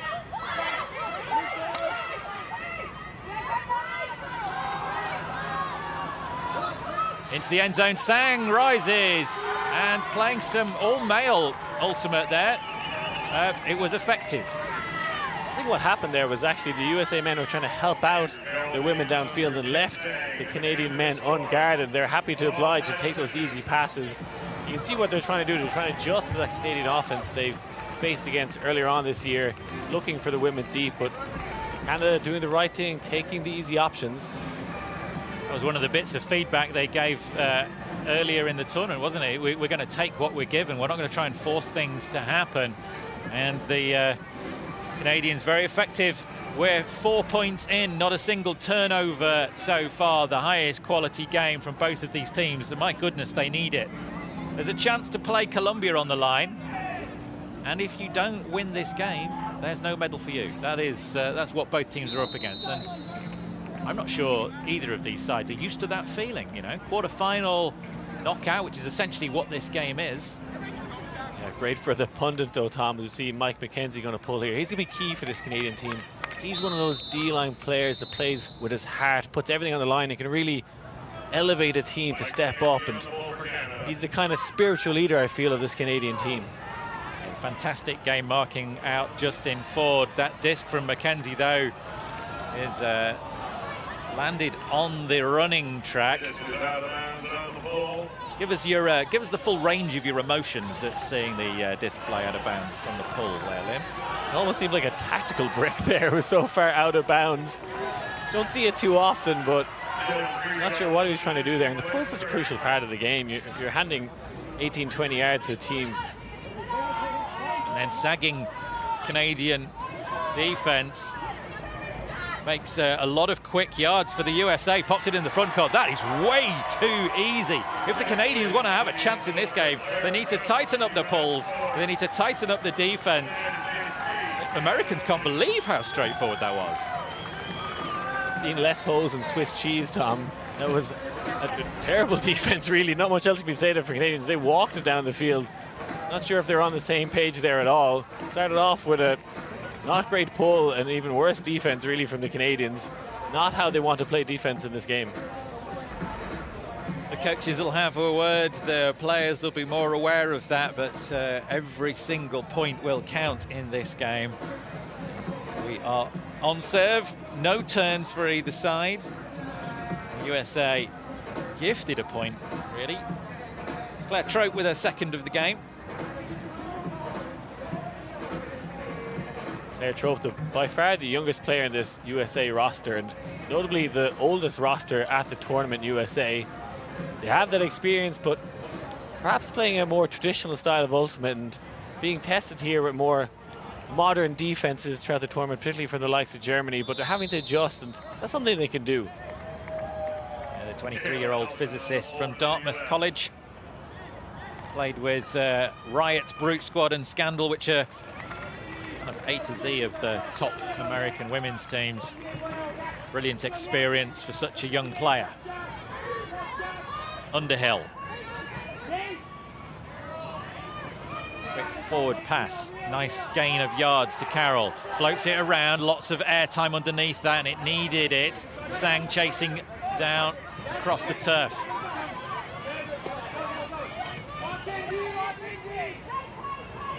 Santos out to the wing. Gets the disc back.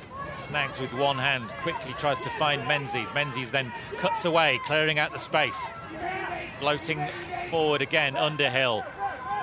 Very, very involved in these opening offensive points Tsang's ability to change directions so quick. That's a mistimed cut coming from the deep space. Float to the far side, better from Canada. Jacobson centres to Kimura. Pick called. Going to come back to Kimura in the centre of the field. Pick was definitely called before the throw. You could say with Tsang if it didn't affect the play. That's what's going to happen. Kimura. See the position, the swing, pass across the field. Great flowing offense. But the USA taking away those second and third options. Now it's moving quickly with Kimura down the sideline, sprinting free. Tsang cuts into that front corner, but there's a mismatch. It's got to be a player free. Now it's been found on the break side, is wide open, but front of the end zone. Tsang holsters the spike. Tidy, patient offense from Team Canada. So clinical from Canada, and again, taking what's given to them. You saw that poach in the front corner. They looked around, where's the free player? They found them and capitalized on it. They've been doing that so well. I think Brittany Dos Santos doing fantastic here. I think she was a deep threat all tournament long. USA recognizing that, forcing her under, but she's very happy to play in that handler's space. Look for the give, go, working it upfield. Again, taking what's given to them. I think Dos Santos would normally see herself as a handler, so she's been an incredible deep threat in this tournament, but very happy to handle all day. Kimura, this is interesting. Finney just sitting with that three shirt, taking away Tim Tsang's cut up the middle. Jacobson, with the presence of mind, doesn't continue to the far side. Claire Trope had really reacted fast to take that option away, but there's always going to be spaces. I like that fake spike from Tim Tsang. Different approach from the Canadians. No turnovers yet in this game, Tom. Pressure is for tires. I love commentating with Liam Grant. Big bid, and it's not connected. The disc was too far away from Mickle. Now it's floated in the end zone. Mickle caught face marking, and the first break goes the way of Canada. And a USA mistake, and we knew it might come. They've made mistakes throughout this tournament. Canada punishing quickly. Canada are pumped up right now, and that's what they need to do. They need to ride the lightning. They need to get USA on that back foot. They are pumped up right now, and look, it's just one turnover, 7 points into this game, but already means so much. Mickle not mentally resetting after the fingertip grab. He was asked, there was a big miscue on the throw, forces him to lay out, didn't connect, but the positioning of the mark going into the end zone, we'll see that in this replay, just didn't look like he was aware of the threat. Easy pass in the end. Mickle misses the disc. Oje Samer, so look at the replay again. Nearly got the fingertips there. Oje Samer making absolutely certain. Dawson with the fast reaction, pick up and score for Canada. They lead this one by one break, 4-3.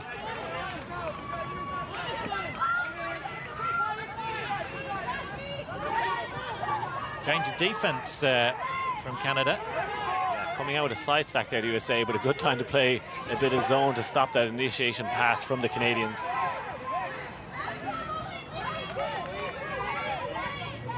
Hit called.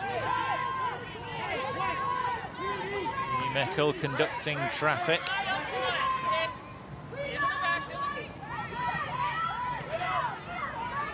Lots of space in the middle of the field, but USA players all coming back at the same time.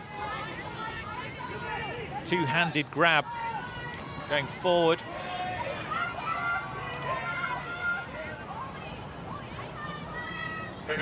Carolyn Normile lurks, ready for the reset. A lot of picks for USA in this possession. You can see they're playing a vertical stack, but not giving each other enough space necessarily. Almost gave each other too much space for a minute and then quickly reacted, realized they were too far away.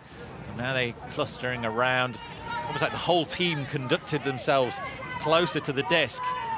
Quite a compressed field, big spaces. And that, you know, it's really the point. Deep shot goes up, chasing it down. Kocher catches in stride, a perfectly weighted disc into the end zone. Too easy. And USA 4 each. All the way from downtown there, that shot from the USA.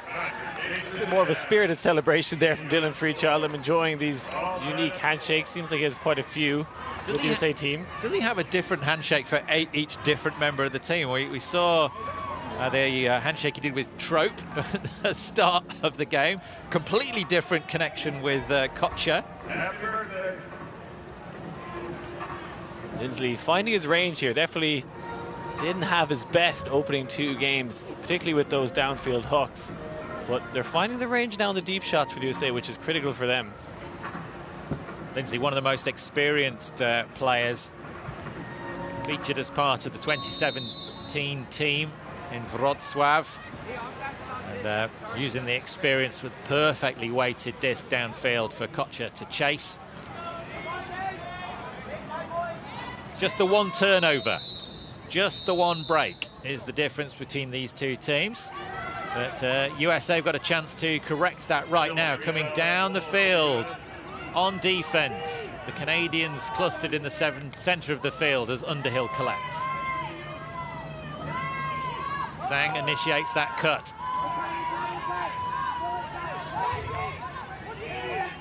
Kimura. Just one player at a time cutting for Canada. Intelligent marking. Ooh, I'm not sure Brittany DeSantos was the targeted receiver there, but she made sure of the grab. She catches everything that comes near her, Tom, whether it's meant for her or not. Very safe hands. A pick called and it's going to go back. I think Menzies was the target. Either way, the Canadians will be happy to retain possession.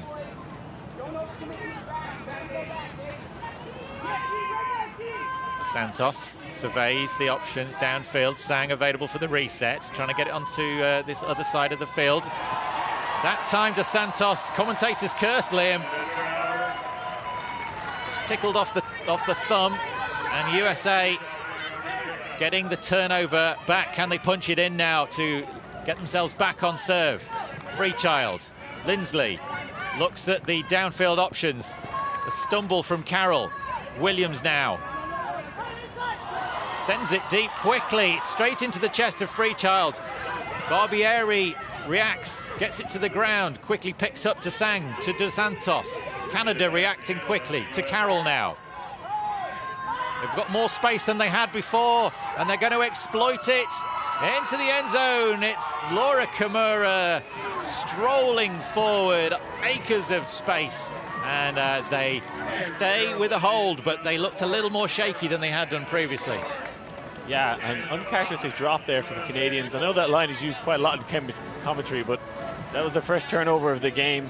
They really need to keep this break into halftime, because if they do, they're going to come back out on offense, gives them a chance to go 2 points ahead.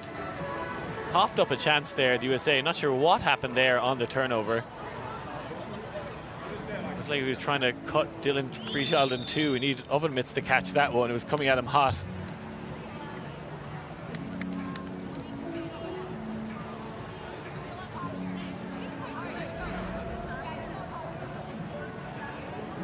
Sang.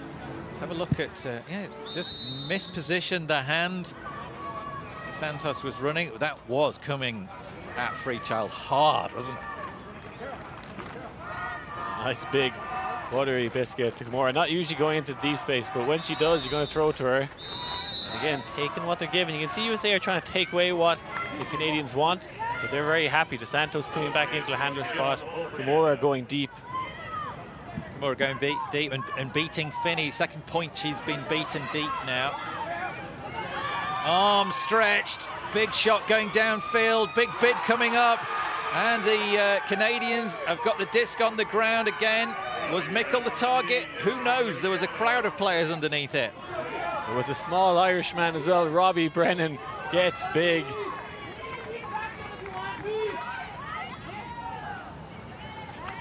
Gets it into the backfield. Lewis. High stall count, but does get the disc moving eventually to Dawson. Floats it forward to Brennan. Big around pass to Molly Lewis again. Overthrow slightly, Mickle. Oh, so Kocher keen to chase it down. Doesn't get there. Careful with the feet, Mackenzie, but it's going to go back. Normile marking Hannah Dawson. Classic North American ultimate here. Very little turnovers, lots and lots of picks. Big backhand centers it up. Continuing, that's going to be high and floaty, but Mackenzie reaches up ahead of El Salam. Lewis. Pressure from Chastain is really taking away the options of passing to Alicia Mason, but the deep shot goes up. Helton there, Helton gets the hand, and it's a big, powerful layout that denies the Canadian score. Helton with the closing down speed there, almost setting the trap. See Canada, this D-liner was looking for a deep shot. She knew what she's capable of doing, and a fantastic horizontal bid to deny Canada another break. She's been in this position before. She's lost a World Championships back in 2012 to Japan, so she knows what it's like to lose. She knows what it's like to win. One of the hardest working players. Mickle opens up the arm, a big flick. El Salam the target. Mackenzie chasing down. Big bid, big pressure, but cool as a cucumber. El Salam reels it in. Big backhand hook from Jimmy Mickle. Someone get that man some hand sanitizer, because that throw was filthy, Tom. Just what they needed. A big play. Lots of big plays in this point. Kayla Helton deservedly taking the high fives of Team USA there, rescuing that block. Mickle, we all know how powerful his backhands are. See Robbie Brennan with the closing down speed. This is why he was brought onto this Canadian team. Actually does a lot of karate as well, the karate for Ireland, another one of the sports at the World Games. But Kayla Helton doing the exact same thing, setting the trap, using her closing down speed. What layout form as well, perfect layout form. Look at this.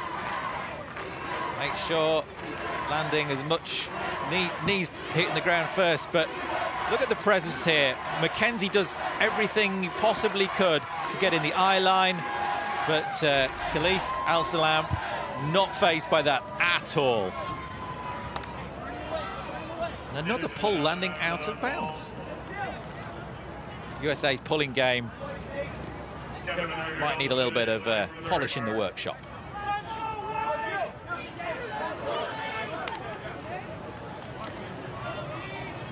Catch our breath at 5 apiece. This game, the spectacle we expected. Just the one break to Canada. Dos Santos. Gets it across to Underhill. Far side. It's Jacobson. Back to Sang. Sang's got an option deep. Underhill's cutting. The disc is arcing. Underhill bid. Their fingertips were open. The disc wasn't there when they closed. This is a game of inches, Tom. Looked like a good throw when it came out of Sang's hand. You can see what he's trying to do. Thought Underhill was going to get there, but millimeters away from that catch. Any barking orders here for this USA D-line. Chance to break. Only had one other chance to break. Helton having to put the burners on and get up early ahead of Menzies. Opie Payne cutting out of the center of the field. High grab. Continues now. Williams centers to Trope. Trope in acres of space. Nate Goff, huge gender mismatch in the center of the field. And Goff, grateful. So much time and space eventually. We are back on serve, Tom. USA get that break back.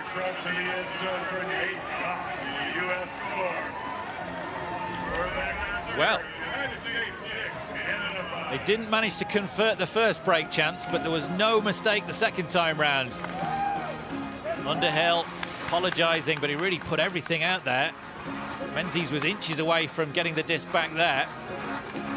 Not sure what happened in the deep space here, but Trope was completely isolated, and Britt Dos Santos was left covering Nate Goff in the end zone. It was only going to finish one way. Not a man you want to leave unattended in the end zone. One of the tallest players in this division.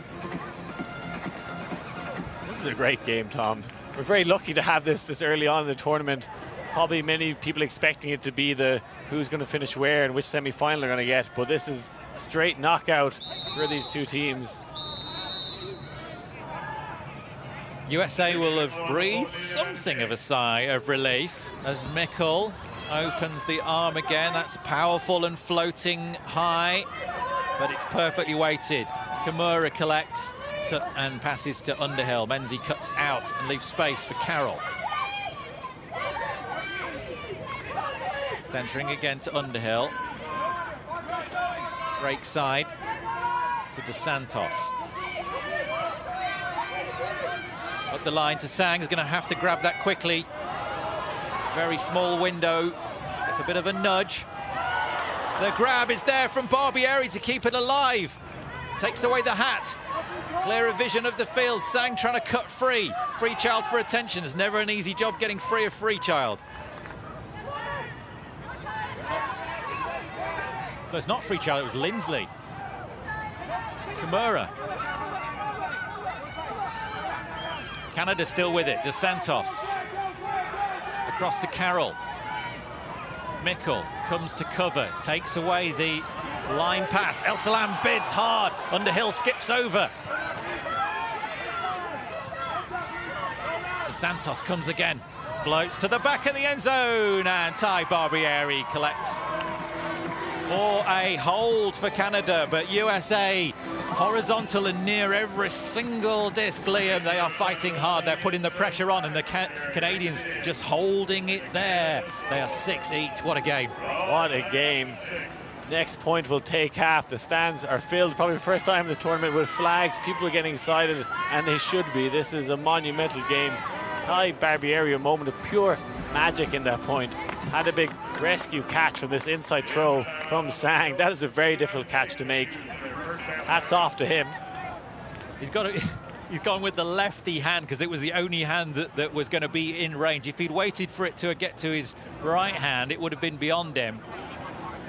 Real high quality. Late arrival in this Canadian team, but really proving the value of having him on the line. Timeout Canada here in Alabama. Birmingham, Alabama, the World Games, and this final game of Pool A, which, as we said in our introduction, could have been, should have been, might have been completely academic, just a positional game. You know, both teams already safely through to semis, tying for whether they finish first or second in the pool. But both of these teams have lost to Germany in the opening two games, and so therefore it's a battle for survival, and neither team was expecting that. USA had a strong start to the tournament against Great Britain, but the scoreline doesn't tell the whole story. It was a 13-7 win against Great Britain, but there was a whole plethora of problems for the USA in that first game. This is the first time the USA have looked good all season. These two teams matched up against each other in poultry days. USA won one game, Canada won the other, but USA didn't look too hot then either. And it's good confidence for Canada. They know they can beat this team, but I guess it's 1-1, but this is the one game that matters between these two sides. They both know they're capable of winning. USA finding their groove now, finding their rhythm. And look, they probably have the most talented roster here, and that's what it's about for them. It's always been the case.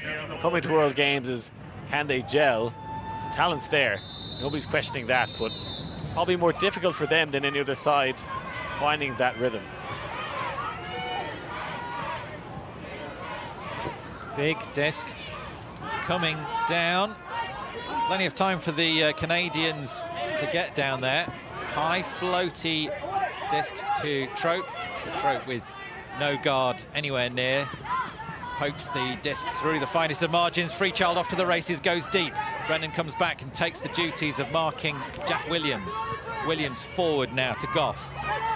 Back to the reset space. Goff continues the cut, but it's well marked out by Auger Semer. Floaty pass and a pick is called. Well, the pace is relentless here. 1 break each, 6 points each. Canadians are going to come out on offense in the second half. The USA with a chance to take half. Just 6 turnovers. Because you're sagging. Like, we make eyes and he throws that. I understand. I think it's because you're sagging, so I don't think it can play. I think I can put pressure on it, though. So what are we supposed to say? You know what I mean? Yeah, that's fine. It's just a pick. Like, yeah, I just feel like you're also sagging. So sometimes I get frustrated players who sag and try to play different space. I understand. That's why we make eye contact. Good to hear the two players discussing it. But uncontroversial pick. They're almost talking ultimate philosophy there, weren't they? Williams, floaty disc. Freechild rises, makes absolutely certain of that grab. Williams darts forward out to the end zone. Freechild clatters into one player with Mackenzie going over the back, and then as he returned and cut free, it was Molly Lewis. Freechild almost turning to look at what had just hit him. Getting to know each other very well, Mike Mackenzie and Dylan Freechild. Don't think they'll be pen pals after this game, but that's okay. Discussing things very fairly. Not sure what happened there. Well, I think Mackenzie had looked at the disc and didn't realise that Freechild had basically just stopped in an instant. The first thing that hit him was Mackenzie's knee, so he was still in full stride. USA keeps the toes inside the line, and Lindsley scores to take the half. What a half it's been. High quality ultimate under the highest of pressures. The World Games final match from the pool play. This critical qualification match between USA and Canada has been a real high spectacle, Liam.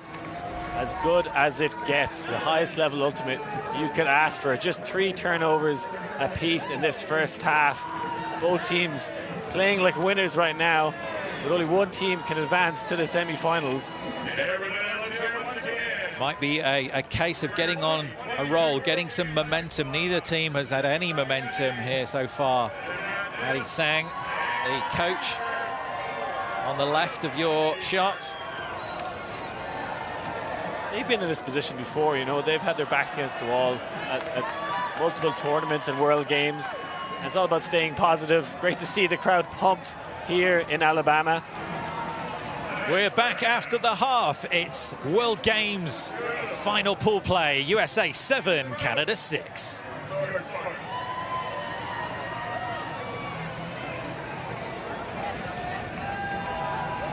Tom, thank you very much. Are you not entertained? What a half of ultimate. 7-6 on serve. So much spice, so much tension.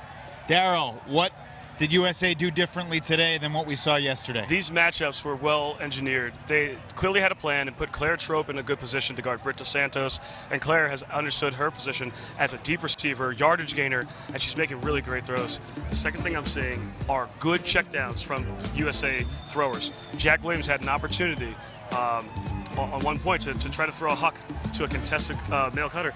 He instead checks down, hits Claire, who then hits that next throw to take off. That's what they weren't doing yesterday. I have to agree, Daryl. That is the most salient point that I am seeing as well. They're taking a few extra passes until a very clear cut opens up downfield as opposed to one that's potentially contested.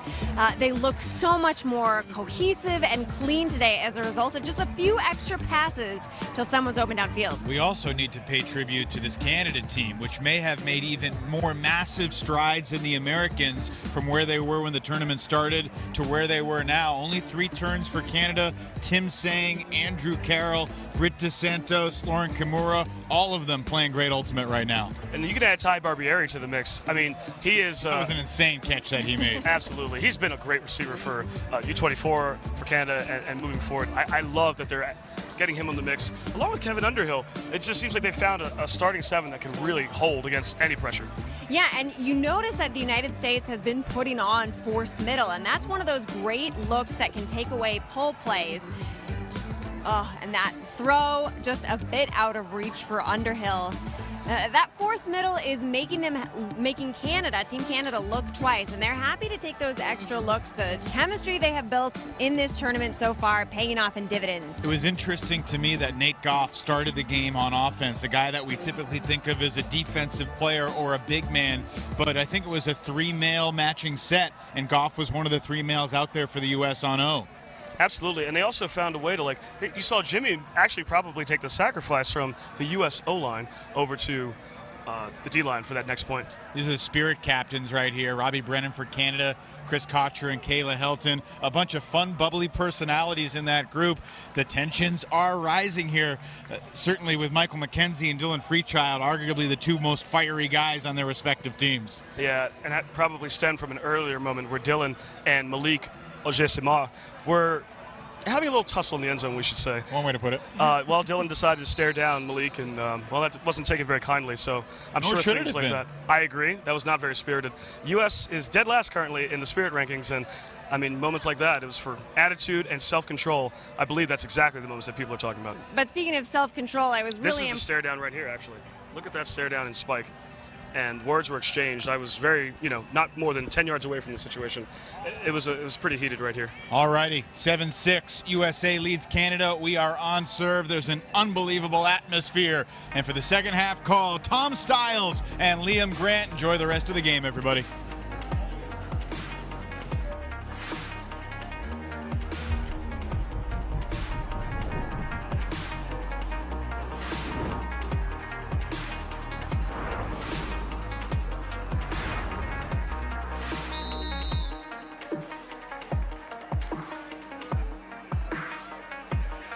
Coming back after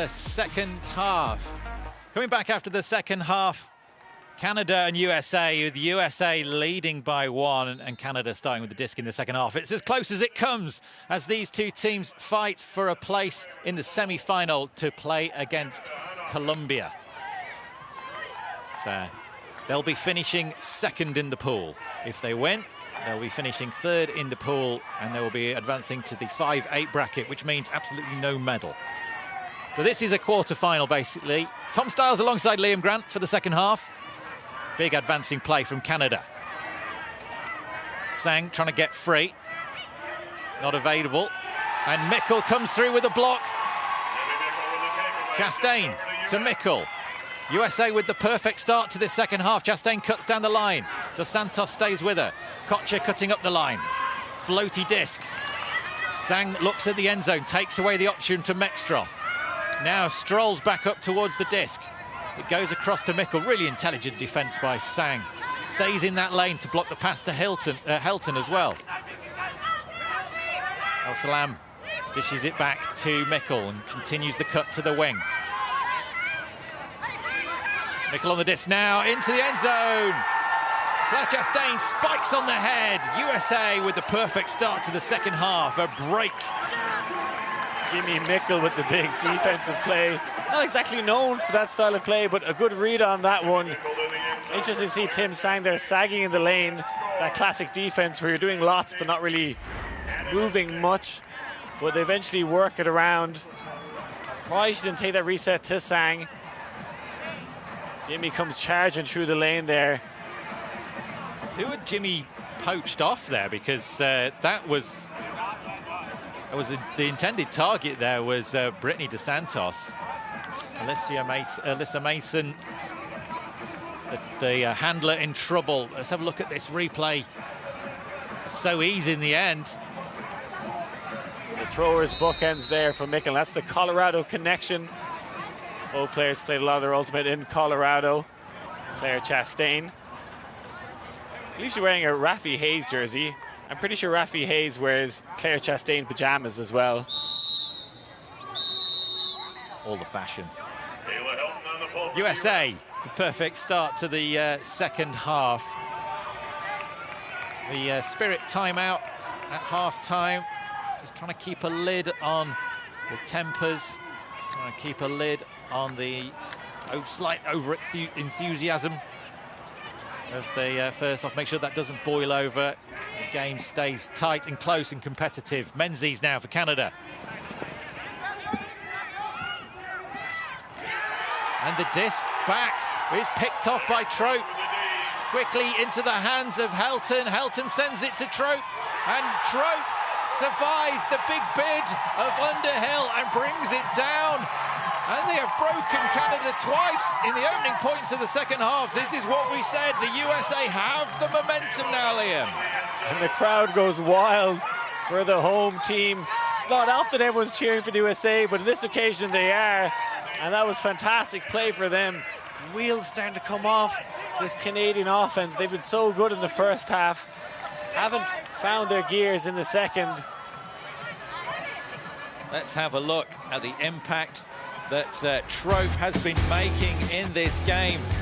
See the celebrations that this USA team have clearly spent a lot of their preparation time working on their hand gestures.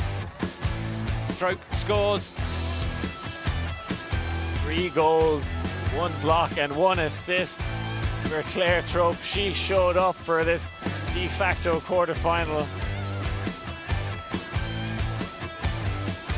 Menzies looks, no way that is making it safely. Looking nervous, the Canadians. They didn't look nervous at all in the game against Great Britain. But right now, they're in a completely different match, a match that matters.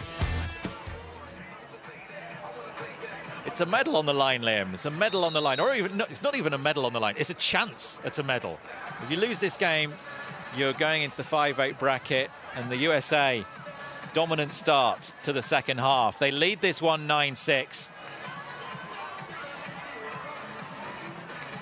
And I like that celebration of the USA. Claire Trope jumping there and hugging her teammate. You know, it's about that teamwork, enjoying the game.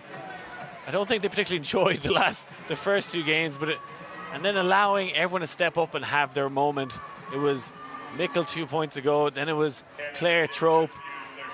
They're all superstars. It's just allowing your teammates to be the superstar at the right moment.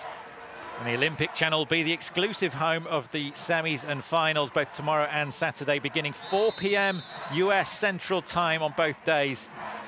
That's the place to tune in and watch. And if you are enjoying the live Ultimate, between the 23rd of July and the 30th of July, the WFDF and Ultiworld.com are proud to present the World Ultimate Club Championships from Cincinnati. 128 teams from 40 countries to subscribe. Visit Ultiworld.com. The finals will be available for free right here on the Olympic Channel. Kimura picks up with the pressure building on the Canadian offense. Can they find a way through? Nervy taking the extra moment to consider the pass. They've been playing on instinct so far this game. Will they be able to re-engage that natural flow that they seem to have? Kimura gets free of Opie Payne. Big bid coming in as Williams throws himself across. The disc safely in the hands of Carol Barbieri. The cut-up line marked out by Freechild. Resets to Dawson. Dawson back to Carroll. They're going backwards here, the Canadians. It's a high floaty disc. Safely brought under control on the sideline by Dos Santos, and this is an absolute sky ball. Who's going to come down with it? It's a takedown in the end zone by Barbieri, but contact made in the end zone. Barbieri won the jump ball anyway, plucks that one out of the stars. You can see he got the run up to it. Black initiated. Goff completely stationary. There's Barbieri, there's no way he can make a bid on that disc without going through the back of Nate Goff. If that was USA Ultimate Rules, you'd think Barbieri has footing to stand on, but from WFTF rules, I think he initiated contact there. It was a great catch, but you know, Nick Goff deserves to be able to stand there and not get cleaned out. Straight up, and you were coming into it and initiated the contact. I'm just going to contest. So, okay, it's foul contested. Contested. Yeah, I think the replay tells the story to you right there. Nate Goff absolutely stationary. Ty Barbieri running right into the back of him.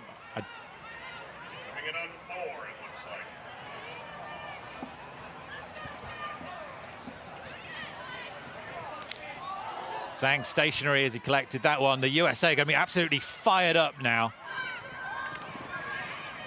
Dos Santos to Sang. Somehow the audience have gone quiet in the stands. Dawson. Oje Samer. Kimura. Floaty miss release. It somehow comes up in Canadian hands. But Dawson is going backwards here. The nerves starting to show. USA have forced Canada to the halfway line. Incredible one-on-one defense, and now the mistakes are pouring in. And somehow you feel like justice has been done here. Free Child. Floats over the top. Oh, and who's waiting for it in the end zone? It's Claire Trope once more for the USA. They have broken the Canadians 3 times in this second half. Fantastic start to the second half from the USA. They lead this one by 4. 10-6 is the scoreline. Yeah, Canada have not scored since half-time. Very tight first half, but USA running away with it here. Claire Trope, an absolute score machine. The pressure was building from that quite contentious call. Barbieri completely destroying Goff in the end zone and contesting the foul call. Let's have a look at it again. Kimura going backwards.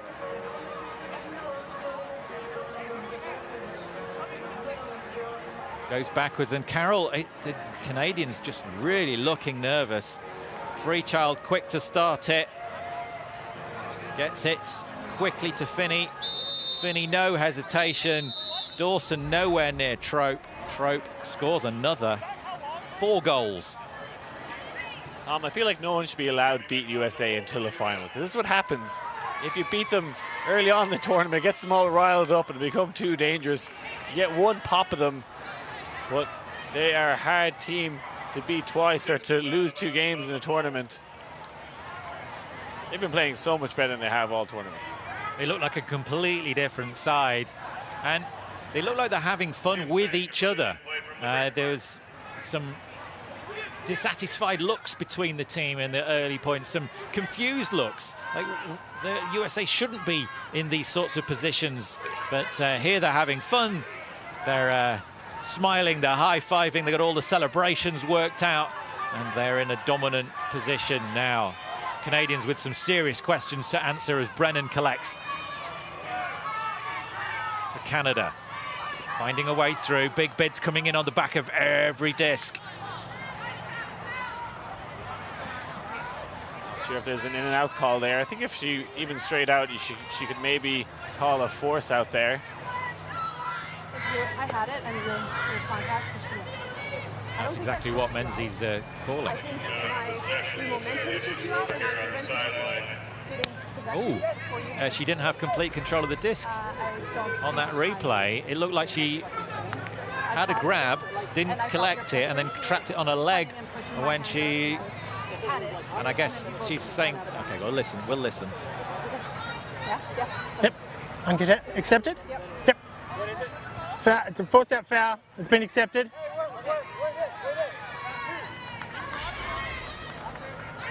Yep.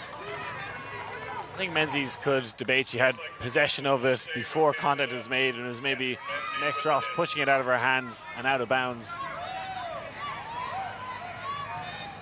It's what's been agreed on the field. Mextroth showing great spirit and accepting Menzies' call. Good position on the mark there from Kocher, just stepping that 2 or 3 yards away, or it has to be within 3 meters for the stall count to continue, but just backing off makes those around throws so much tougher. Underhill now. Rennan in a lot of space, losing Lindsley. Can they do anything with it? The continuation cuts just aren't there for Canada. They're doing lots of resets. El Salam going up, and Mackenzie not happy with that play at all. There's been a few of those plays from both sides in this game, Tom, so you don't want to see it from either one. See, Mackenzie just stopped, I think, a little earlier than El Salam expected, and he's not happy with himself.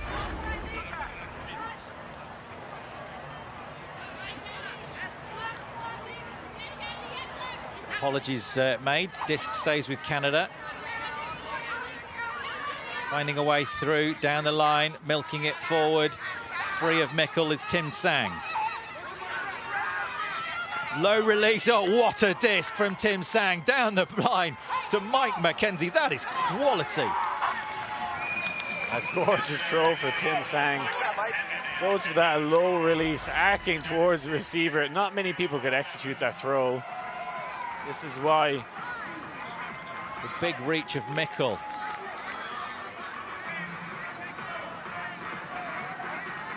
Mickle's fully thrown himself at that disc, but the release point was so low to the ground, even gravity couldn't get him down quick enough to the disc. Call him Timmy All-Star back in Canada, and it's for moves like that. That's why he's here, to make those difficult throws. 2 goals, 1 assist, 1 block, 1 turn. Stats on screen for you. See Robbie Brennan on the field again. I'd like to get a little more involved. Has a lot of speed. Well, they've stopped the rock, Canada. Those 3 breaks coming out of the half is the difference between these 2 sides as USA edge towards that semi-final spot against Colombia. It's 10-7. It's a game to 13.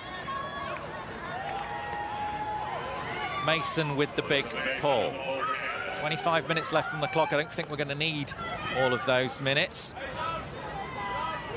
Game to 13. USA already on 10. Different defensive look from Canada. Yeah, see this 3-person zone. Nobody that close to the disc. Not even putting a stall on occasion. Just trying to slow down the USA.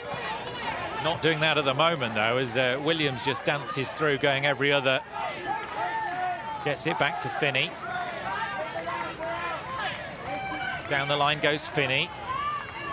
Just enough pressure from the Canadians to prevent the pass.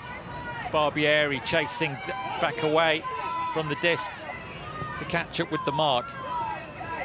Goff to Freechild, and there's been a call on the field. There's quiet conversation going over on the sideline between Mason and Finney. What's it called? It was a foul, but she didn't say play on, so it just stopped the play. Okay, the foul called, no play on called. But I had already thrown it. Yeah. So play on. Like, yeah, you have to call play on for the play on to come into effect. So if you stopped, there was this pass here, yeah? Yeah. Yep. So you're happy for it to be there? Yes. Yep. But, yeah. Yep. We hear exactly what's happened on the side of the field there. self-officiating sport of Ultimate. There's no referees. Ruben Berger, head game advisor. Foul was accepted. Disc is staying with the USA.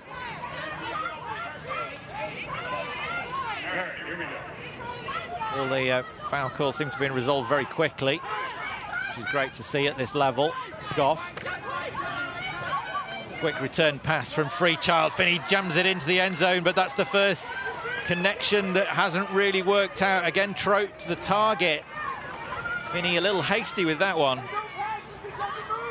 That's the first real mistake from the USA in this game. Okay, they've had 2 or 3 turnovers earlier on in the game, but that, the first miscommunication, which we saw a lot of yesterday, maybe allowing Canada back into this game. Canadians with a chance to break back in this second half. Floaty disc across, taken down. Did they land inside the end zone? No.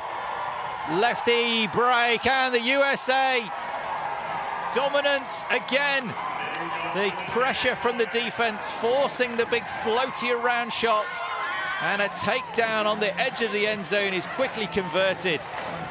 Nate Goff showing why he was picked on this USA team. Maybe a surprise pick for many, but is having a standout game here. Gets that run through D on McKenzie. Straddle the line, so not a Callahan, but does well to get up quick and dish it off to Williams. See how pumped up those the two relative youngsters for Team USA, Williams and Goff.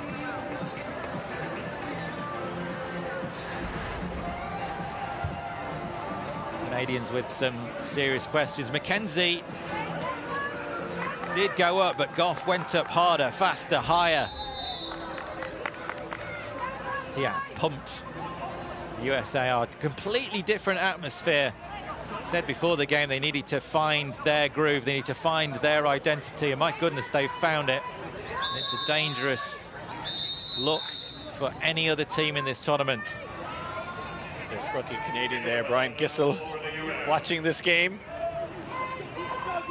WFDF Vice President is doing a fantastic job, as are everyone here in the organizing committee. Big mark from Al Salam. Shot goes downfield. Meckstroth just watches it drift over ahead. No defense necessary. I was expecting a Canadian to appear on our screen in the far corner, Tom, but that's so unlike Tim Sang to throw to no one. Still count high, perhaps. Again, the USA defensive pressure. That's been the thing that we've been admiring throughout all of the mistakes that we saw and all of the problems they had in the first couple of games. The defense looked good. And now they've tidied it up, but the defensive pressure is still there. Underhill getting it back. Contact made on the throw, call on the throw. Underhill with the takeaway downfield. We do have a call in the stack, however. The pick called. Not sure how that would affect this play. I think the turnover should stand. I think the turnover is going to stand, yeah.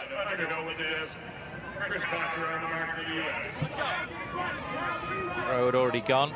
See the position of the players on the field as Underhill surveys the option, goes down the line. Great gain of yards. Kimura floats it forward. Can they milk it in? No, they can't. There was no float on that disc at all. Sang frustrated. Just lost the energy, they've lost the swagger, they've lost the confidence they had at the start of this game. Canada, the USA are circling, ready to pounce. Mickle.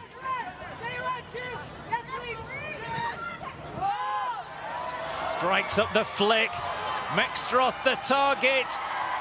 Dos Santos went up but couldn't get the fingertips there. Meckstroth looking for the reset. And El Salam just darts around the back. Quick turn of pace. And this is a dominant performance now.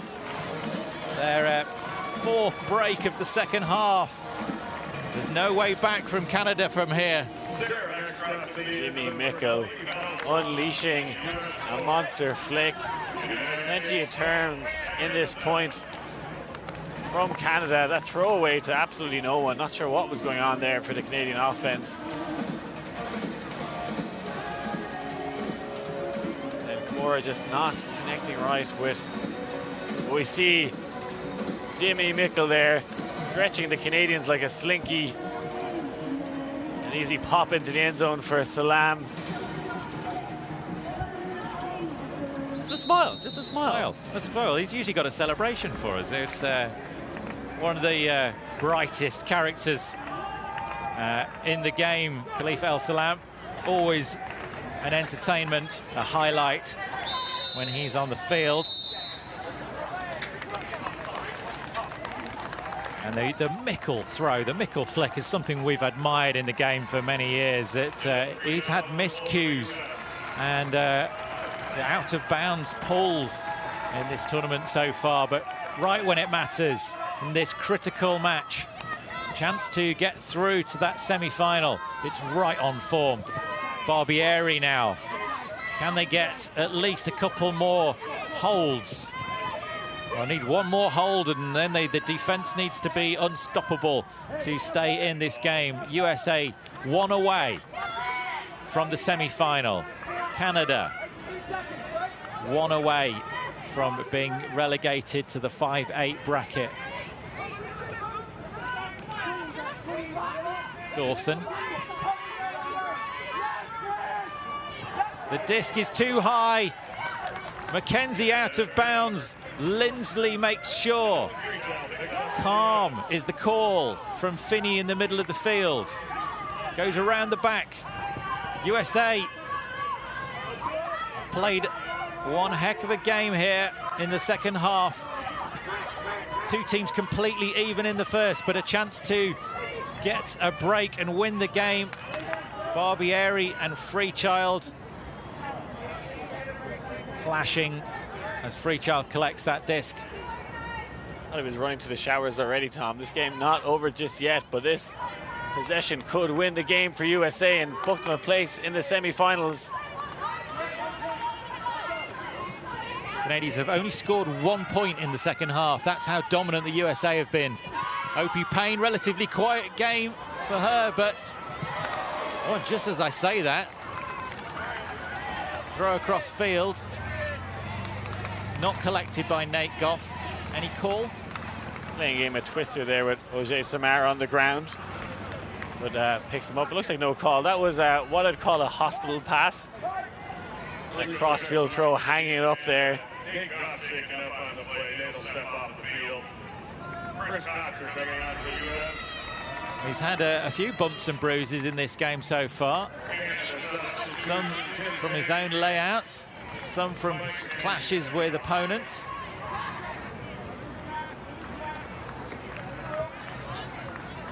Looks like that's going to stay with the Canadians.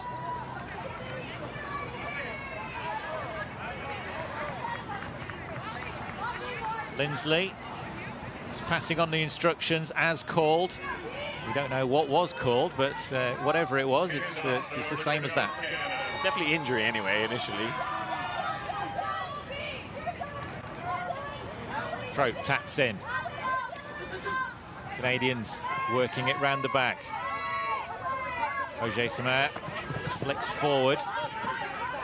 Barbieri resets to the middle. Quick movement of the disc across the far side where Hannah Dawson picks up. Flick around the back to Barbieri. Dawson. Forward pass, big pressure building as Finney all ever present. Dawson flicks, it's a well-weighted pass. Barbieri snags it in the end zone, absolutely needed to do so. Again, coming in on a knife edge, Canada hold. But now they've got to take 5 points on the bounce, and they can't let the USA score once. Tough ask for any side. Barbieri has got glues in those hands. Looks like such a safe receiver when you put it up to him.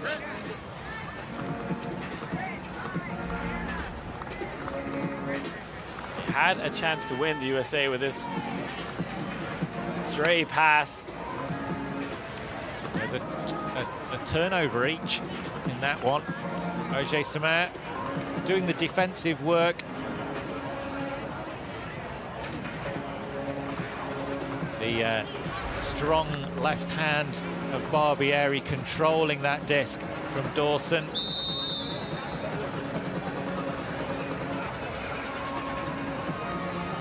Starts here, one break, that's what you need, Canada. You gotta play what's in front of you. Well, it is just a series of one-point games, isn't it? They can't think about the task ahead of them, because if they do, it's a daunting task. Mackenzie with the disc in hand. Mason, Dos Santos waits. Dos Santos a really quiet game compared, just the one assist. Barely been near the disc, really not looked like the same player as she did. So dominant. And the disc goes out of bounds, not what they wanted. She was dominant against Great Britain. She was the only really bright thing about the Canadian performance against Germany. Not really featured in this game at all.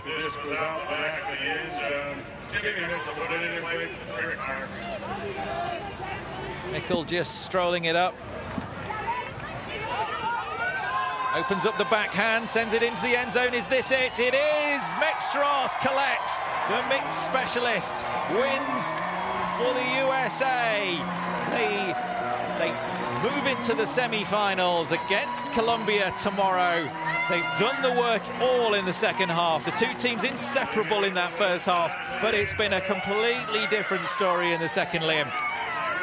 Jimmy Mickle was third massive puck of the game.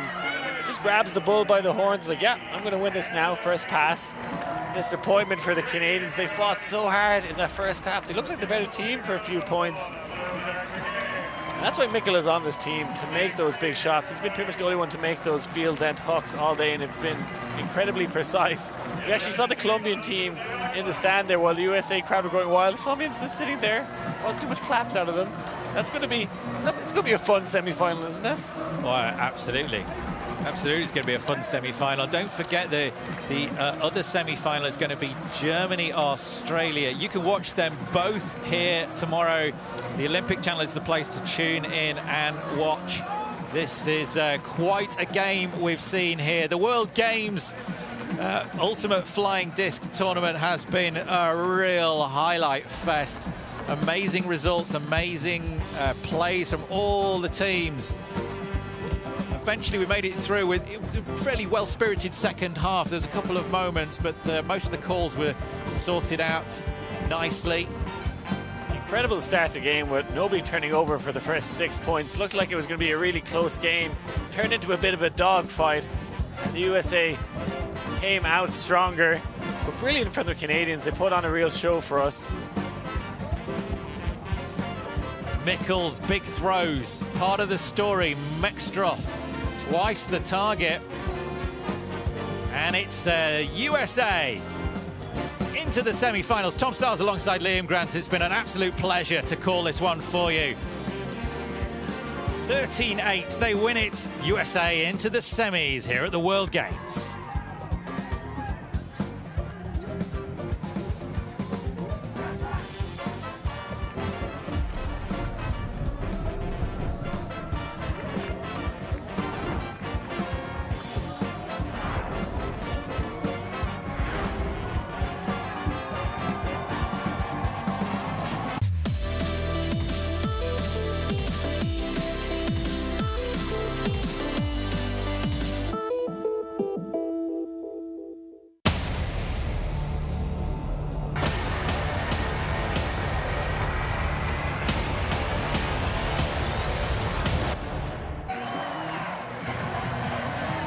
The four-time reigning gold medalist at the World Games, the United States of America, lives to see another day and is still alive in pursuit of a medal. 13-8 over Canada. Wow, a brilliant second half. A 6-2 run to close the game for the Americans, and they will face Colombia tomorrow. The semis are set, and to break it all down for you, our game day crew, Daryl Stanley, Megan Tormey, I am Evan Lepler. Megan, it was on serve at halftime, and the USA began the second half with 3 straight breaks. And that was basically the game. Yeah, and you have to give credit to Jimmy Mickle for his D that really ignited the break train that set the tone for the second half. It was an incredible effort. And then every time the United States got the disc, they treasured it, they cherished it, and did exactly what they needed to do with it. And that's what we saw from them in their first game this tournament. They were so eager to make their breaks, I believe 6 out of 8. And very similar effort from them today. That was the game's first turnover. There were 0 turns in the first 6 points. A Normile reset errantly to Jimmy, and Canada had the first break of the game, the 4-3 lead, but then Kayla Helton flying in like a superhero to get the disc back. And USA got that break back, got back on serve, Daryl, and look, a lot of different players contributed to this win. Oh, yeah, absolutely. To me, I think one of the matchups and players that I think is going to be very prevalent in the second half, Claire Trope, doing an immense job. She'll get a bookends here really soon on, Brittany DeSantis, the star at that point of the Canadian offense. And here is the throw from Trope that made me realize this team was different today. You saw her emotionally center herself before she threw to Goff there. Just a totally different demeanor from last year. Jack checks down on that throw beforehand. Yeah. Here's the play of the game, folks. This Trope is the bookend. Skying Underhill, who is trying to poach away. Just a tremendous athletic play from Claire Trope that made it 10-6. Canada got one back with Mackenzie beating Khalif up the line, but just too big of a hole to make up at that point. And that D from Nate Goff, nearly a Callahan, which would have been the first of the tournament. Nate Goff quickly to Jack Williams in the crowd, reached its crescendo in that moment. Oh, I mean, we heard them just chanting. This is probably the biggest crowd we've heard so far. Yep. They got booed a little bit earlier, and I was like, oh, wow, Canada, great job getting your fans out here. But the U.S. fans just came through towards the end. Final point of the game, Jimmy Mickle to Sarah Mextroff. And look, it's been an interesting tournament for Jimmy Mickle. He's felt off kilter at times. Defensively, he's been a liability at times, but he got his hand on a couple of discs in this game when possession was really precious, and he showed a couple times his ability to fire beautiful, majestic deep shots, which helped carry the USA to the win. D-line Jimmy is a very interesting move. I'll say that a lot of his teammates he'll have to thank. Carolyn Finney did a really good job of covering. Claire Trope, I saw them just constantly helping deep. Well, break chances, USA 5 for 8, Canada 1 for 3. Britt DeSantis was pretty quiet this game for Canada. Which Americans were most responsible for slowing her down? Trope and Mextroff. Yep. Unfortunately, I think they might have marked her out of the game, and Canada made a switch towards the end of the game to try to put Britt on the D-line. I think because they really found that they couldn't find a way to get her open on offense and really effective. 6 turnovers for the U.S. That is more than either Colombia or Australia had in their game earlier, but it was enough for the U.S. against Canada to set up a rematch of the 2017 gold medal game. That's going to be the first semifinal here tomorrow at 4 p.m. Central Time in the afternoon. Colombia and the U.S. Germany, Australia will be the later game. All 4 of those teams have had moments where they've looked like gold medal material. USA had 6 turns. They didn't play their best today. They still can, I think, up it several levels, and they're going to have to tomorrow against Colombia. I mean, I think they found their roles.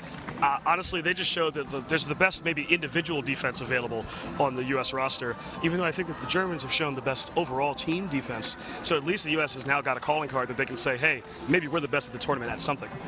I was certainly pleased to see them holster in the mistakes that cost them the game so dearly against Germany.